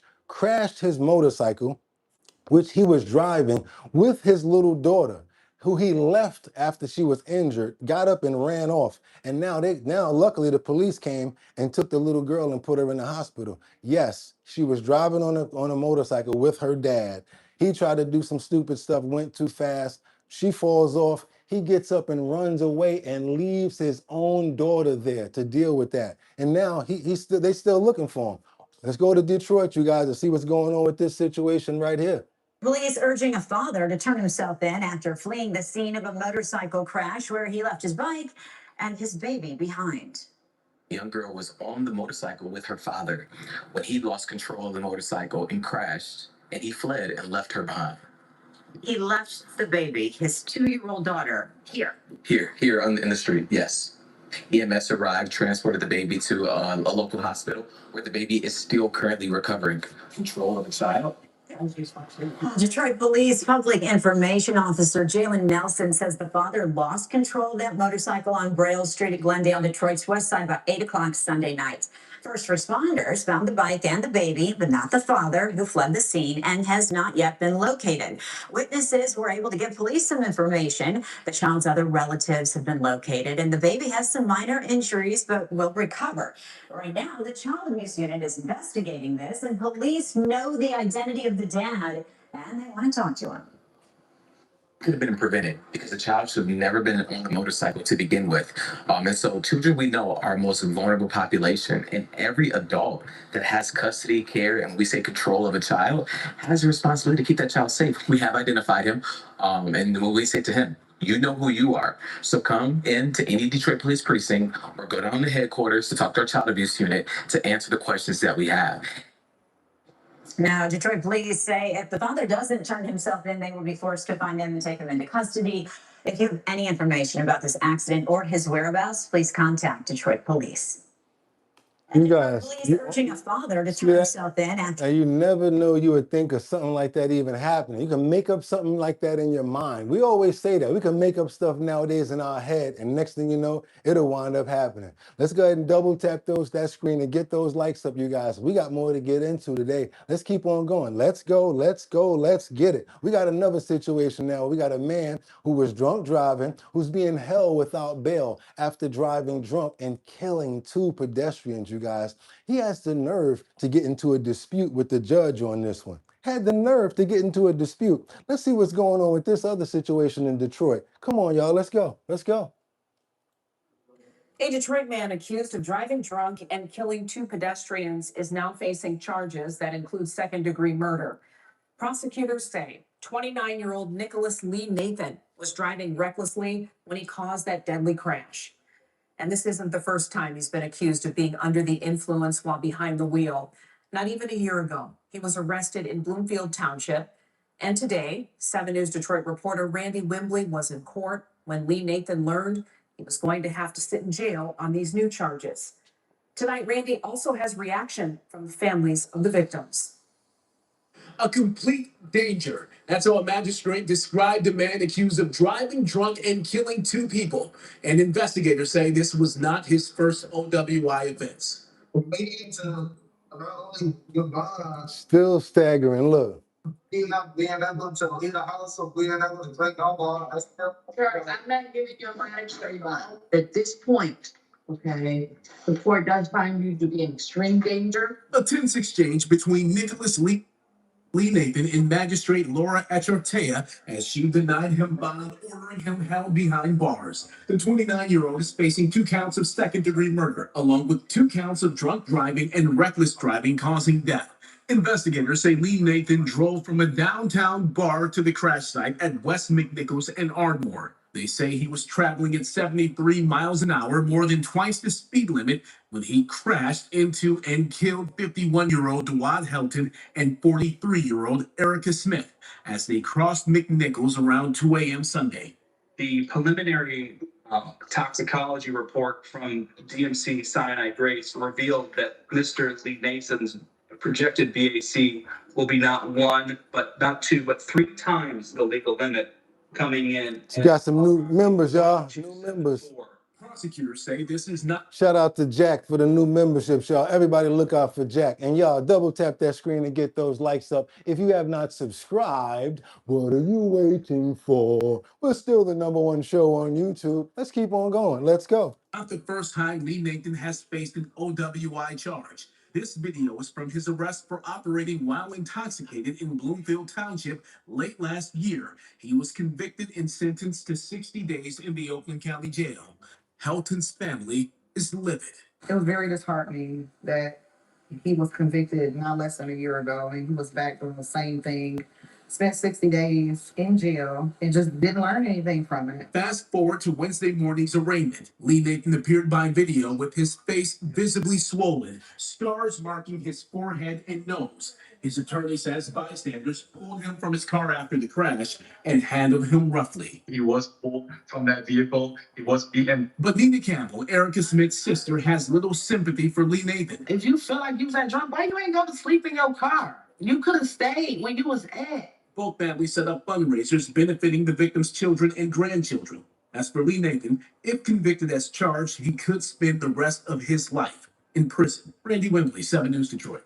Yeah, we want to pray for her sister, pray for the loss of the beautiful life of the family member here. Want to pray that they can get some closure, and hopefully he never gets to come back out, because as you guys can see, he still doesn't see where he's wrong for what he did. He doesn't need to get manslaughter. He needs to get he needs to get charged with murder. Real talk, because this happened more than one time, and he should have known better. He should have known better. Amen. Let's keep on moving forward, you guys. We got another situation in Chicago where a woman got pushed onto the CTA tracks over by the Addison Red Line stop, where someone pushed her onto the tracks in the north. She's hurt, but she's alive. Let's keep on going, you guys. Let's go.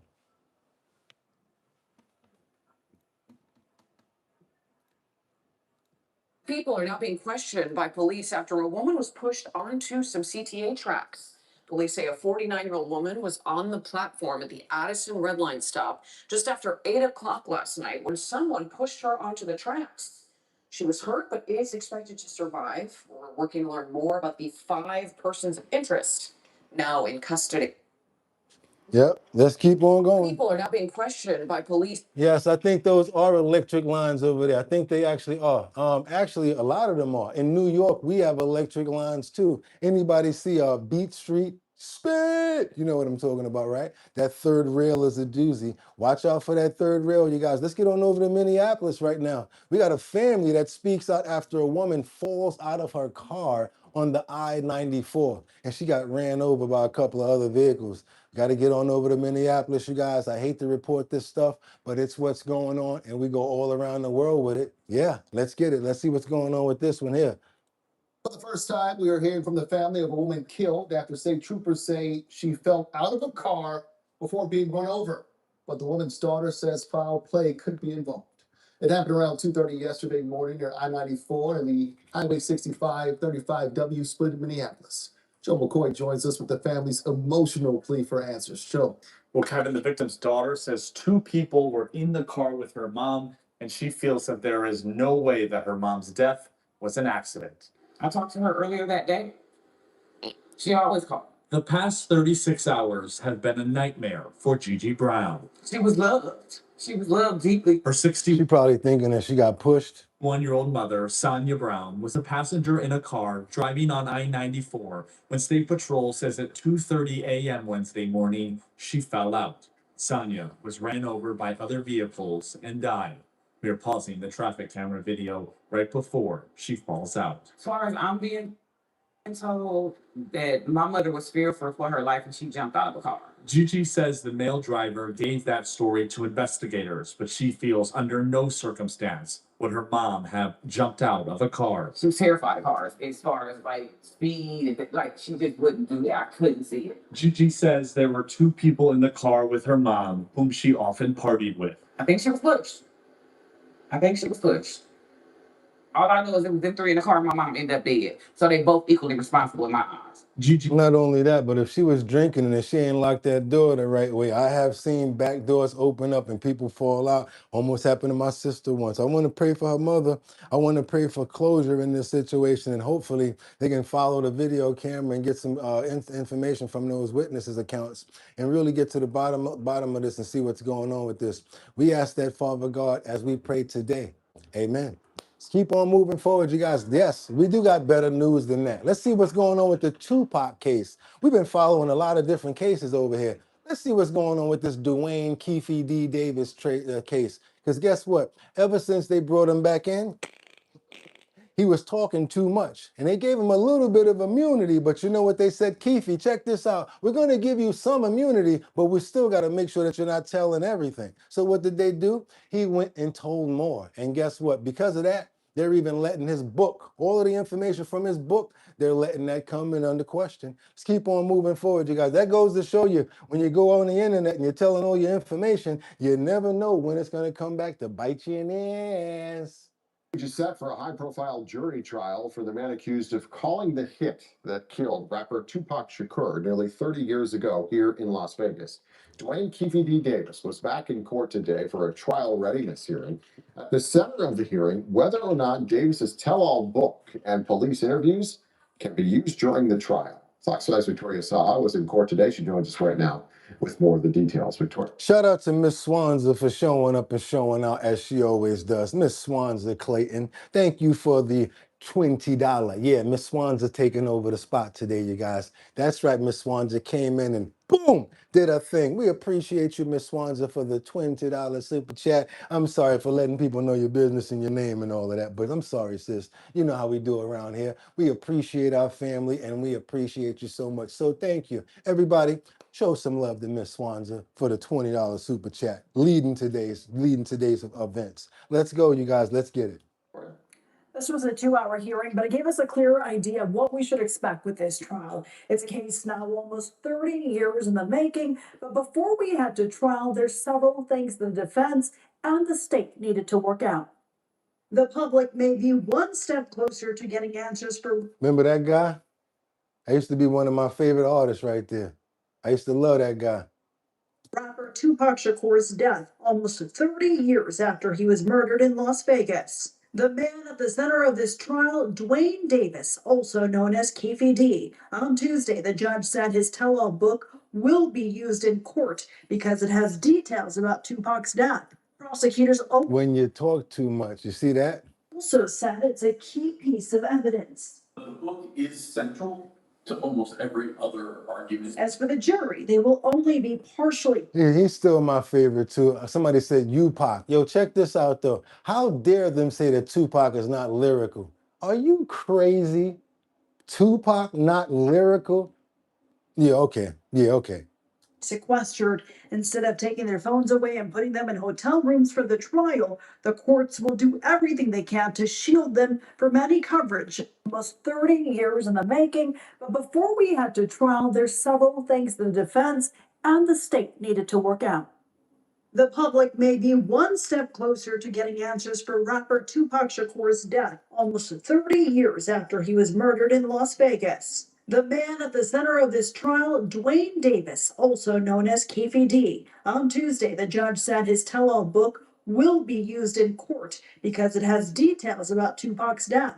Prosecutors also said it's a key piece of evidence. The book is central to almost every other argument. As for the jury, they will only be partially. That's what happened when you start telling it all. When money start getting low and you're like, maybe I can write a book. Maybe you shouldn't have wrote that book, Keefy. Sequestered.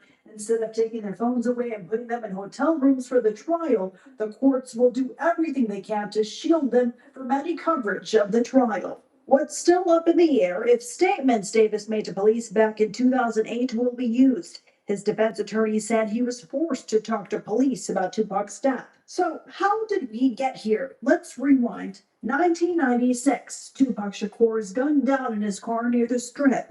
2008, Davis was given immunity from his statements to police. However, prosecutors said media interviews in his 2019 tell-all book revealed more about what he knew about the murder. Then 2023, Metro Police arrested Davis in his Henderson home. Since then, he's gone through a jailhouse fight and 3 attorneys leading up to this trial. A trial with a lot of eyes and coverage. Defense attorney Michael Samp says he is confident in taking on this case. We have to leave that up to a jury. They have to make that final call. I'm just, with regards to the preparation of the case, we're very confident in the case. And what's still not clear is whether statements that Davis made about the murder to police in 2008 and 2009 will be allowed at trial. His defense said he was forced to talk and was granted immunity. The judge said she agrees it was involuntarily, but she will decide in another hearing if those statements will be included during the trial. That hearing is set for later this month. All right, Victoria, thank you. And the trial is set to start on August 10th. It could last about a month. And yes, you guys, guess where you made it to? The special edition this week. That's right, Purple Sunday. But guess what? Starting early. We're getting right into it. Gotcha. You thought you were going to get out here without doing it. Guess what? Come on, let's go, let's get it. Y'all know what we're about to do, right? The health and wellness section. Let's get into the health and wellness section right now, you guys. You know we're not going to go a whole week without working out, without getting our flex on, without getting our movement going, right? Come on, you guys, we got to do what we got to do around these parts. Y'all know. Come on, don't run, don't try to leave. You see, I tried to slide my jacket off without you guys finding out, right? You see that, right? You guys see that, right? But you know what? Let me play another video first, because you know what I'm gonna do? I want to try to help these animals right here get some a place to stay, and I want to try to see if we can use our platform to get this mission out. Shelter Me. Let's get into it, you guys. Let's see what's going on with Shelter Me right now. We got a situation right now where Ginger from Harley's Haven is looking for a home, and she's got a brother too. And boy, when you see how pretty she is, you're gonna want to adopt her yourself. Come on, you guys, let's go. Right before the health and wellness section, I got something for you. Shelter Me, we're introducing you to Ginger. This German Shepherd has quite the story of survival, and she is ready to share her heart with you. Here's Cecily Tynan with her story.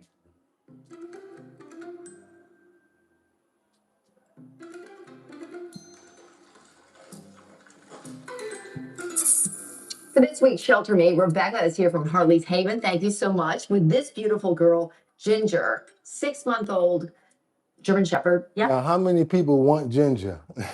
Purebred. Tell me about her. So Ginger came to us a few months ago. She was from the Pennsylvania SPCA. She was in a hoarding situation. She was one of 90 plus animals. She, first of all, has beautiful ears. She does. That's her defining character. And the typical Do you guys see these ears? You see that face? puppy energy, but also kind of shy, and it takes a while to get to know you. Huh? Yes, she can be a little timid, but once she gets to know you, she loves her people. Really good with water, loves to be in the water, loves to be with other dogs, preferably bigger dogs. Okay. Because she is a little bit, she can be a little rough, just true to her breed. She doesn't recognize how big she can be. Really good around kids as well. Floyd said, give her to me. Well, guess what? She's up for adoption, and her brother is too. That's great. So what would be your ideal home for Ginger? I think a home with another dog would be good. She likes to play. So what should somebody do if they see Ginger and they think maybe that she's right for them? You can go to Harley's Haven Dog Rescue out on the internet, and you can apply for her. Her brother Dewey is also available. It's the soda Look at Dewey, y'all. That's her brother Dewey. pop litter.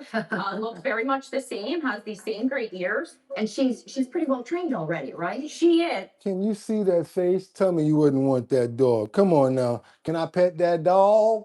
Can I pet that dog? So she is already potty trained, so that's a plus, and she's already crate trained. She's definitely a shepherd. You're a good puppy. We're gonna find you a home. You beautiful girl.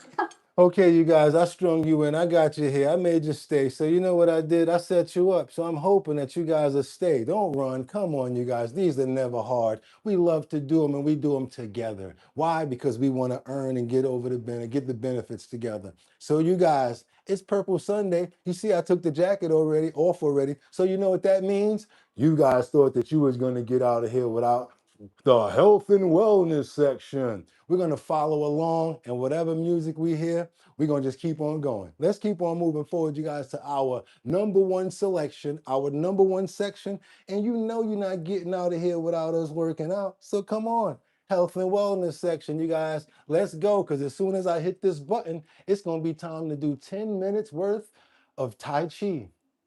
Take a deep breath and slow down with this calming Tai Chi practice. Through gentle movements and mindful breathing, you'll improve balance, flexibility, and inner harmony. Relax your body, clear your mind, and flow with the energy of the moment. Let's begin.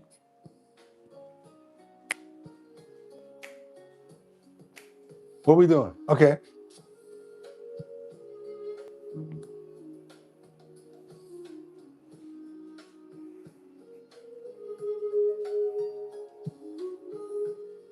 Okay. Like a swan. Swanee River. Doing a Swanee River. Okay, bring it back up here. Keep the hand up, right? Okay. Make sure you're going back up. Right? That hand back, right? Swanee River. Okay. Okay. Okay. Okay. I got it now. It took me a while, but I got it. 2, 1. Take your Next time. exercise. If you can't do them, do what you can. Okay, what's this?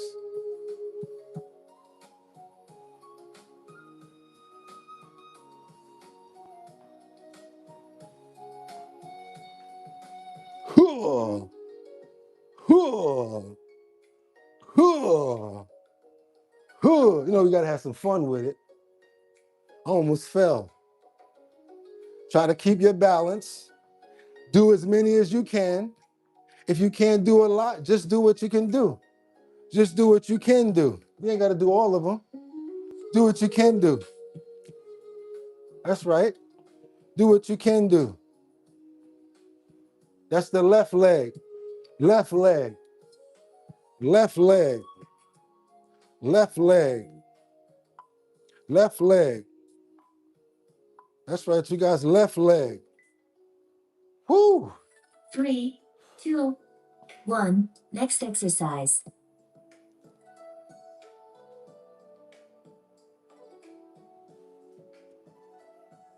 This that one that you be doing in front of your mother, like, Ma, look. Ma, look at what I could do. Ma, look. Look, Ma. And she be like, boy, if you don't stop calling me. Ma, look. What's this? Boy, if you don't stop calling me. This that, boy, if you don't stop calling me. Boy, look. Ma, look. No, this that, Ma, look. Ma, look what I could do. Like the little boy from, not Jim Carrey, the other one. No, no, Mom, no. Little Jimmy, little Tim, you know what I'm talking about. Are you doing that? You digging in now? She on the dig now. Started digging with it. 3, 2, 1. Started digging at the end.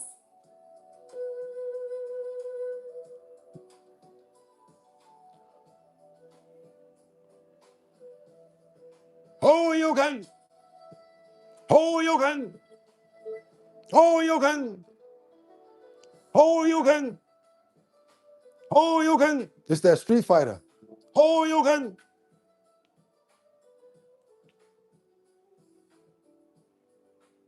This that Street Fighter right here, y'all. You can do it, put your back into it. You can do it, put your back into it. Come on, y'all, we almost there. Feel good about it. Let the sweat and the burn earn it. There you go. There you go. Whoo. There you go. This feel good right here. It feels good. I understand, Mary. Everybody can't do it. Some of us can. At least you telling the truth. Some people are just looking at me sweat. Woo. You get a couple of seconds on the break. 3, 2, 1. Next exercise.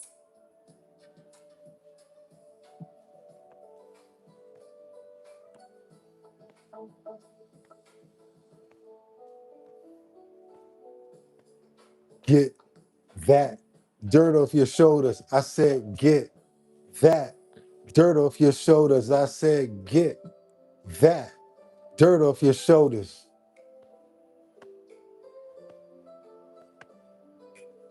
All of this is for circulation, for movement.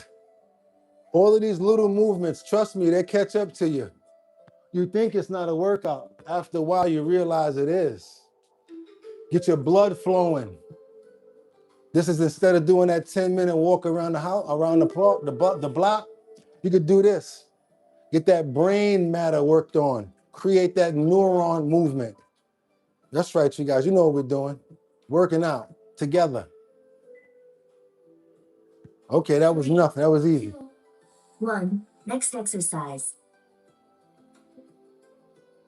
Oh, shit. I talked too soon. Now, who the hell can do that?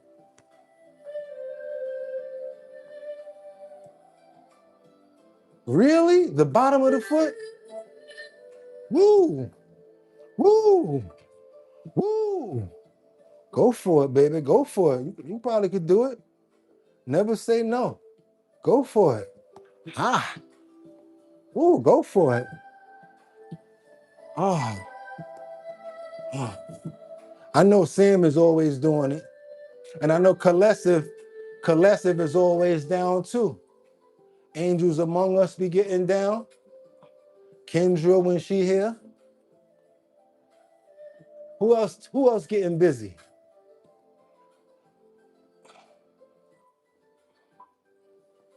Feel better.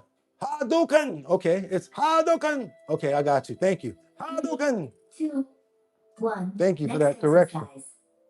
Believe it or not, I'll pay attention to that. Oh my God, no you not.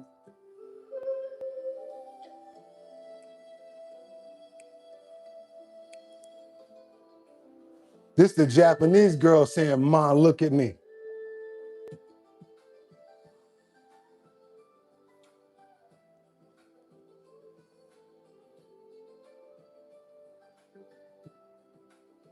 Oh, okay, you going like stepping back. She doing this. You doing this. Okay, she doing this. Okay.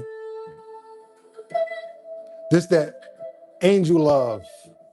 This that praying to the angels, looking up at the angels in the sky. That's right.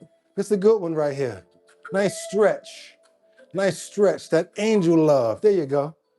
So the angels in the sky, you guys. There you go. Let's get it. Side to side.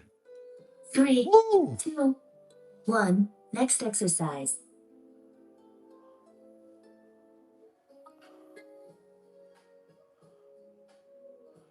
I don't even know what to call this. Window washer? The windshield wiper? The windshield wiper. Because she going at the same time. The windshield wiper. Okay, we could do the windshield wiper with the hands in the air, sweating bullets from the underarms. Lord have mercy. How many more seconds? It would be half a minute, wouldn't it be? Woo! There you go. Earn it, y'all. Earn it. Earn it and burn it. We gonna earn the burn today. Yeah, y'all, we earning the burn. Earn the burn. Earn the burn. Earn the burn. Woo! Yeah. Yeah. 3, 2, 1. Woo! Next exercise. Lord have mercy. Oh, this is a good one. This is a good one. Okay. This that back cracker. You can crack your back doing this. You hear a couple of ribs in the back cracking, that means you're doing it right. The back cracker. Got me over here sweating bullets. That's right, you guys. Keep it up. We not far. Let's see who can go the whole distance. Keep those elbows up. Talking to myself. Let's keep those elbows up. Let's keep those elbows up. I want to thank you guys for being here with me today, helping me keep my mind straight. Even though we're going through the nonsense, it's been fantastic. That's right. Let's get healthy together. Turn it into a positive. Let's do it. 3, 2, 1. Next exercise.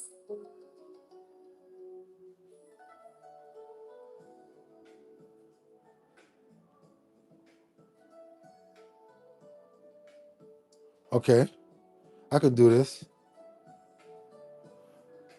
This that pre-break dance. When you be break dancing, this the slow break dance before you do your spin and go down.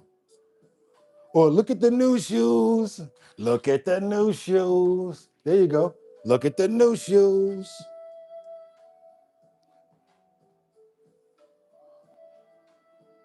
Look at the new shoes. There we go. There we go. We sweating it up today, y'all. Go for it, Winter. Go for it. Winter woo or wee woo. I know when you're talking about the game, you can't handle wee woo. I know it's wee woo.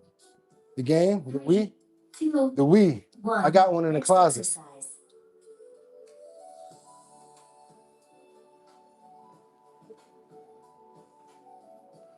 Damn you! Damn you! Damn you! You killed my master. Let's go. Let's get it. Lift that leg up. Lift that leg up. Lift that leg up. Breakdancing means something new to us old timers. Okay. Okay. Lift that leg up. Lift that leg up, y'all. Make sure you're doing that helicopter spin. That helicopter spin on top. Lift that leg up. I'm about to burp. I'm sorry, y'all. I'm sorry. Excuse me. You know when you work out, you get it from here or it comes out the other place. So I'm glad it came out that direction instead of the other one. I'll be like, oh, no, I don't want to do that. Great job completing today's Tai Chi practice. That's right, you guys. And to appreciate the calm energy and balance you've created for your body and mind.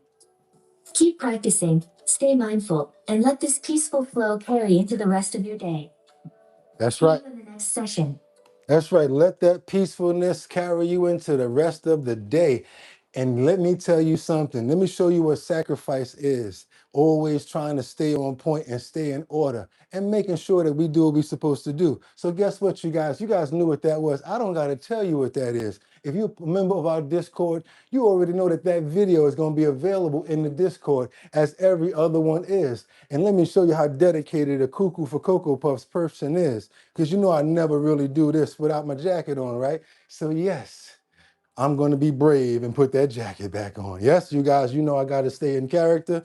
Lord have mercy. I definitely deserve some love for this, because this is a winter jacket, by the way, and it's about 90 degrees up in here. Plus, I'm adding a little bit more, but it's all good because we got to look the part. We got to keep it going for Purple Sunday. We got to let them know it's still Purple Sunday in here, you guys. Double tap that screen and get those likes up. I'll stand in front of the fan if I need to. We got to do what we got to do. How do I always tell you guys? You have to be the right example. You got to lead by example. Don't just be telling people they got to do certain stuff, Boogotti, and don't do it yourself. Let them see you put the work in, and then maybe you know what? They'll say, you know what? Boogotti will do it too. He won't just ask you to do it. That's how any real leader leads. You hear what I'm saying, you guys? You don't send anybody to do something that you wouldn't do or that you don't know how to do. That's why when I say I'm Lion-O, I mean it. Lion-O can do every parts of every one of the Thundercats. Oh, Sword of Omens. Give me sight beyond sight. You know what I'm talking about, right? So yes, I actually picked up some of those good qualities from cartoons, believe it or not, and I made sure that I applied myself as a man to never give up, to never quit, and to always put myself out there and guarantee myself some hard work and never give up. Let's double tap that screen to get those likes up, because guess what, you guys? Never gonna give up, and I'm never gonna quit as well. Thank you so much. You guys mean a lot to me.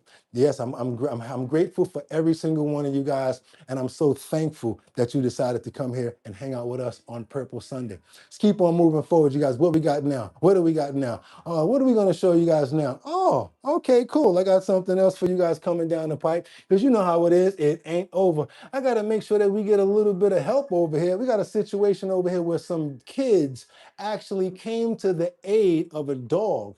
This dog had hurt itself and was in between some rocks over by a river. And guess what? If it wasn't for these kids finding this dog, we don't know if those dogs would have made it. Let's keep on moving forward. Double tap that screen and get those likes up. Let's keep on going, you guys. Let's go. News 5, part of the Scripps News Group. It's the video that stopped the hearts of animal lovers. Dog caught in a car crash in Vermillion, getting out and running away after it was thrown from that crash. Well, last night at 5 o'clock, you remember, we also showed you the good update. Sugar was found, and where she was found, in the rocks by the lake. So the good news is she was out scouting with her mom and she got lost. Luckily, they found her. And now tonight we are learning even more new details about how she was saved. Your Erie County reporter Maya Lockett spoke with the group of alert kids able to help reunite Sugar with her owners.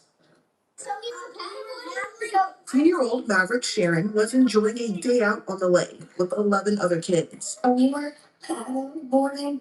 Once they reached their destination, They came across a wounded animal. I was like, oh my gosh, there's a dog. The dog was stuck between some rocks. She was like rubbing her ear because there was a lot of flies on her face. Immediately, Maverick went to get help, and his family called 911. That's when they found out they discovered the missing dog from this crash. In this video, Now that was Sugar being ejected from that car. That was the dog being ejected from that car. And you know why that happened? Because the mother put her head down for a second to mess around with the phone while she was texting. She hit something in the road and flipped over. Let's keep on going, you guys. from June 29th, police say the driver was texting when her car struck a large landscaping boulder in Vermilion and then rolled several times before coming to a stop. The dog inside of the car, named Sugar, was ejected from the vehicle and fled into the nearby woods, going missing until she was rescued. To get her out of the rocks, and it was a pretty severe angle of the shoreline there and rocky. Although it was treacherous, the Vermilion Fire Department was able to get Sugar from in between the rocks. And the Life Care ambulance took Sugar to the Vermilion Veterinary Clinic for treatment. People with both owner and the dog being safe was certainly a big plus. For Maverick, it's a feeling he will never forget. Like the hero that saved the dog's life. I think you can.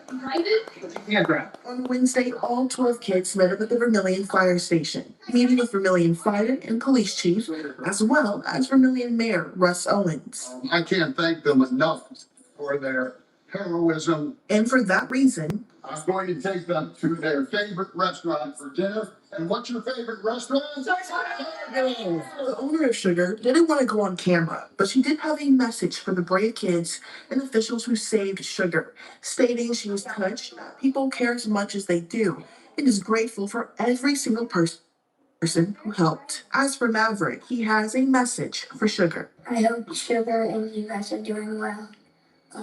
Take good care of Sugar. In Vermilion, Maya Lockett, News 5. The little heroes right there, you guys. You see that? Ain't that cute? That was cool right there. I like stories like that. I actually really love stories like that. Only one more thing can top a story like that.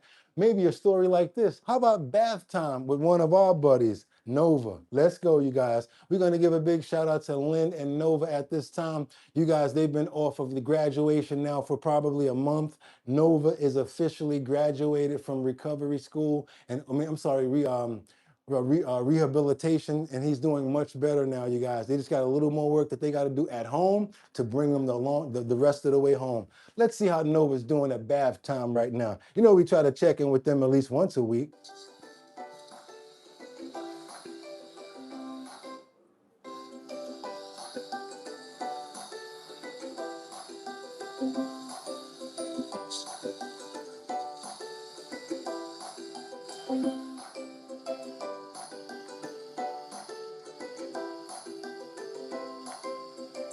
You know he love his mommy, right? You know Nova loves his mom.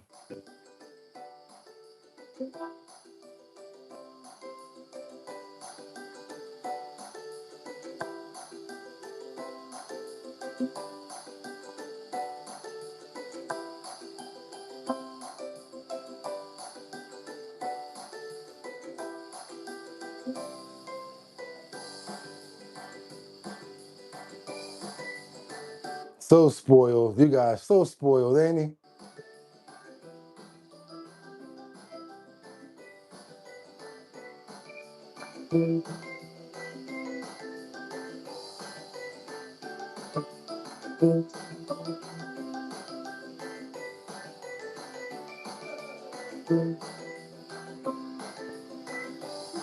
He looked like, oh my God, this feels good. Don't stop, don't stop.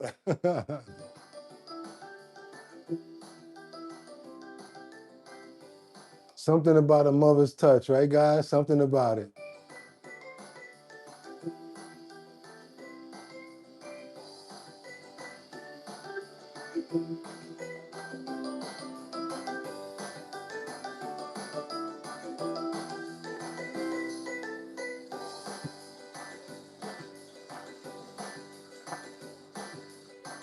He's a good boy, very patient, just sits there and lets her do whatever, right?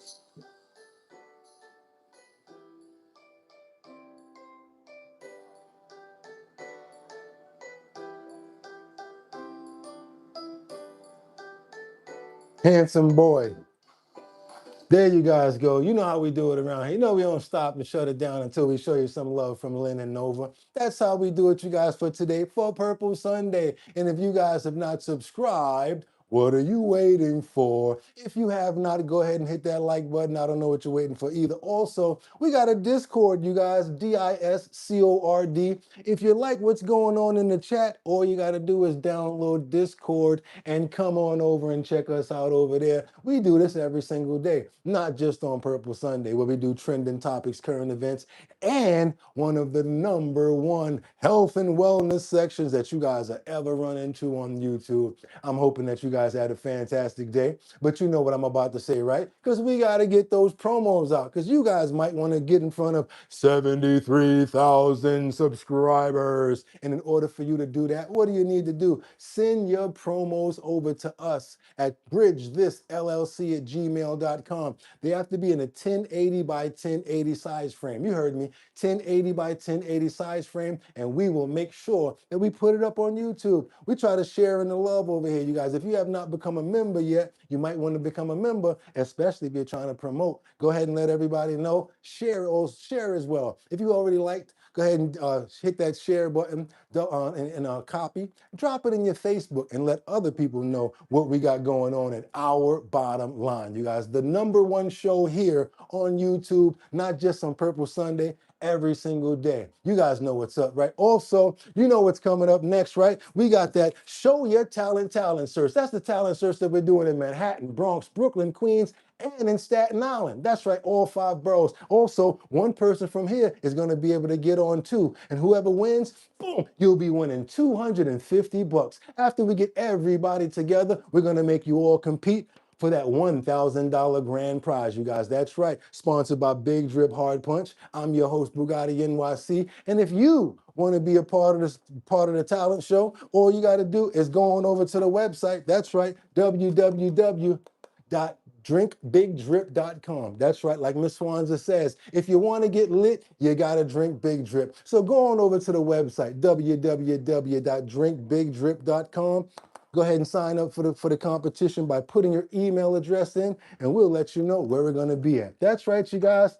And that's today. What else we got to do? Let's get those prayers in the air. Let's get those prayers in the air right now, you guys, for the rest of the day, for the rest of the evening, because tomorrow we're going to be right back here at 6 o'clock in the morning for more trending topics, current events, and much, much more. You guys know how we do it. Let's get those prayers in the air right now. We want to pray for happiness, want to pray for calmness, want to pray for peace. Let's pray for understanding and good health and good measure. Want to pray for health, want to pray for love. Let's get those prayers in the air right now, you guys. That's right. Don't forget, we got to pray for everybody on your own as well, because there's a power in numbers. So while we're praying for this, you can definitely pray for other things in your life as well that you may have going on as well, and utilize the power of numbers to get those prayers in the air, because we appreciate you guys so much. That's right, you guys. And also, what I want to say is who we're praying for right now. We're praying for Teddy Marcel. We're praying for VG5P. Also, Floyd Shirley. Can't forget about Miss Swanza. Can't forget about the prayers for Yolanda Simpson and Tony Wright.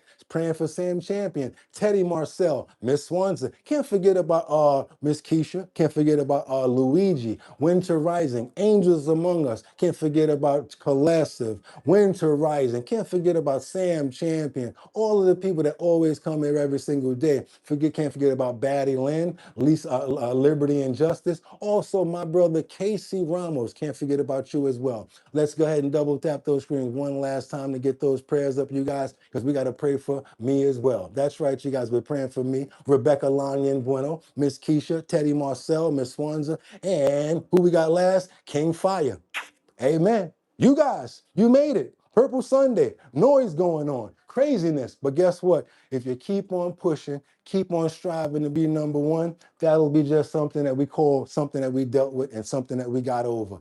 Now we do what? We get ready for tomorrow's episode with what? New trending topics, current events, and much, much more. You guys, right here on Our Bottom Line. Now, I can't wait to see you guys tomorrow at 6 o'clock because we're going to be right back here to do it all over again. Trending topics, current events, and much, much more. If you guys, you want to send in some suggestions for the show, bridgethisllc@gmail.com. That is bridgethisllc@gmail.com. Send in your suggestions. Also, if you got anything for the health and wellness section, go ahead and send that in as well. You guys know what it is. This has been Purple Sunday, health and wellness Purple Sunday, Our Bottom Line. Can't wait to see you guys in the morning. And you know what I'm always going to say, right? Let me get ready to grab some more trending topics, current events, and much, much more. We don't got to worry about that happening on a Monday morning. They're just acting up and getting the rest of the holiday out of their guts, you guys. That's how it is. I told you, nowadays, Sunday is the extension of Saturday. So I hope you guys have a fantastic day. Hope you got a lot out of the health and wellness section as well. Me, I'm going to go get ready, stack some more trends, some more topics, and some more health and wellness. And I'll see you guys right back here at 6 o'clock tomorrow for more Our Bottom Line. Y'all could have went anywhere, but the fact of the matter that you came here to chill with me, I appreciate you. So until tomorrow, 6 o'clock, get 'em. Peace.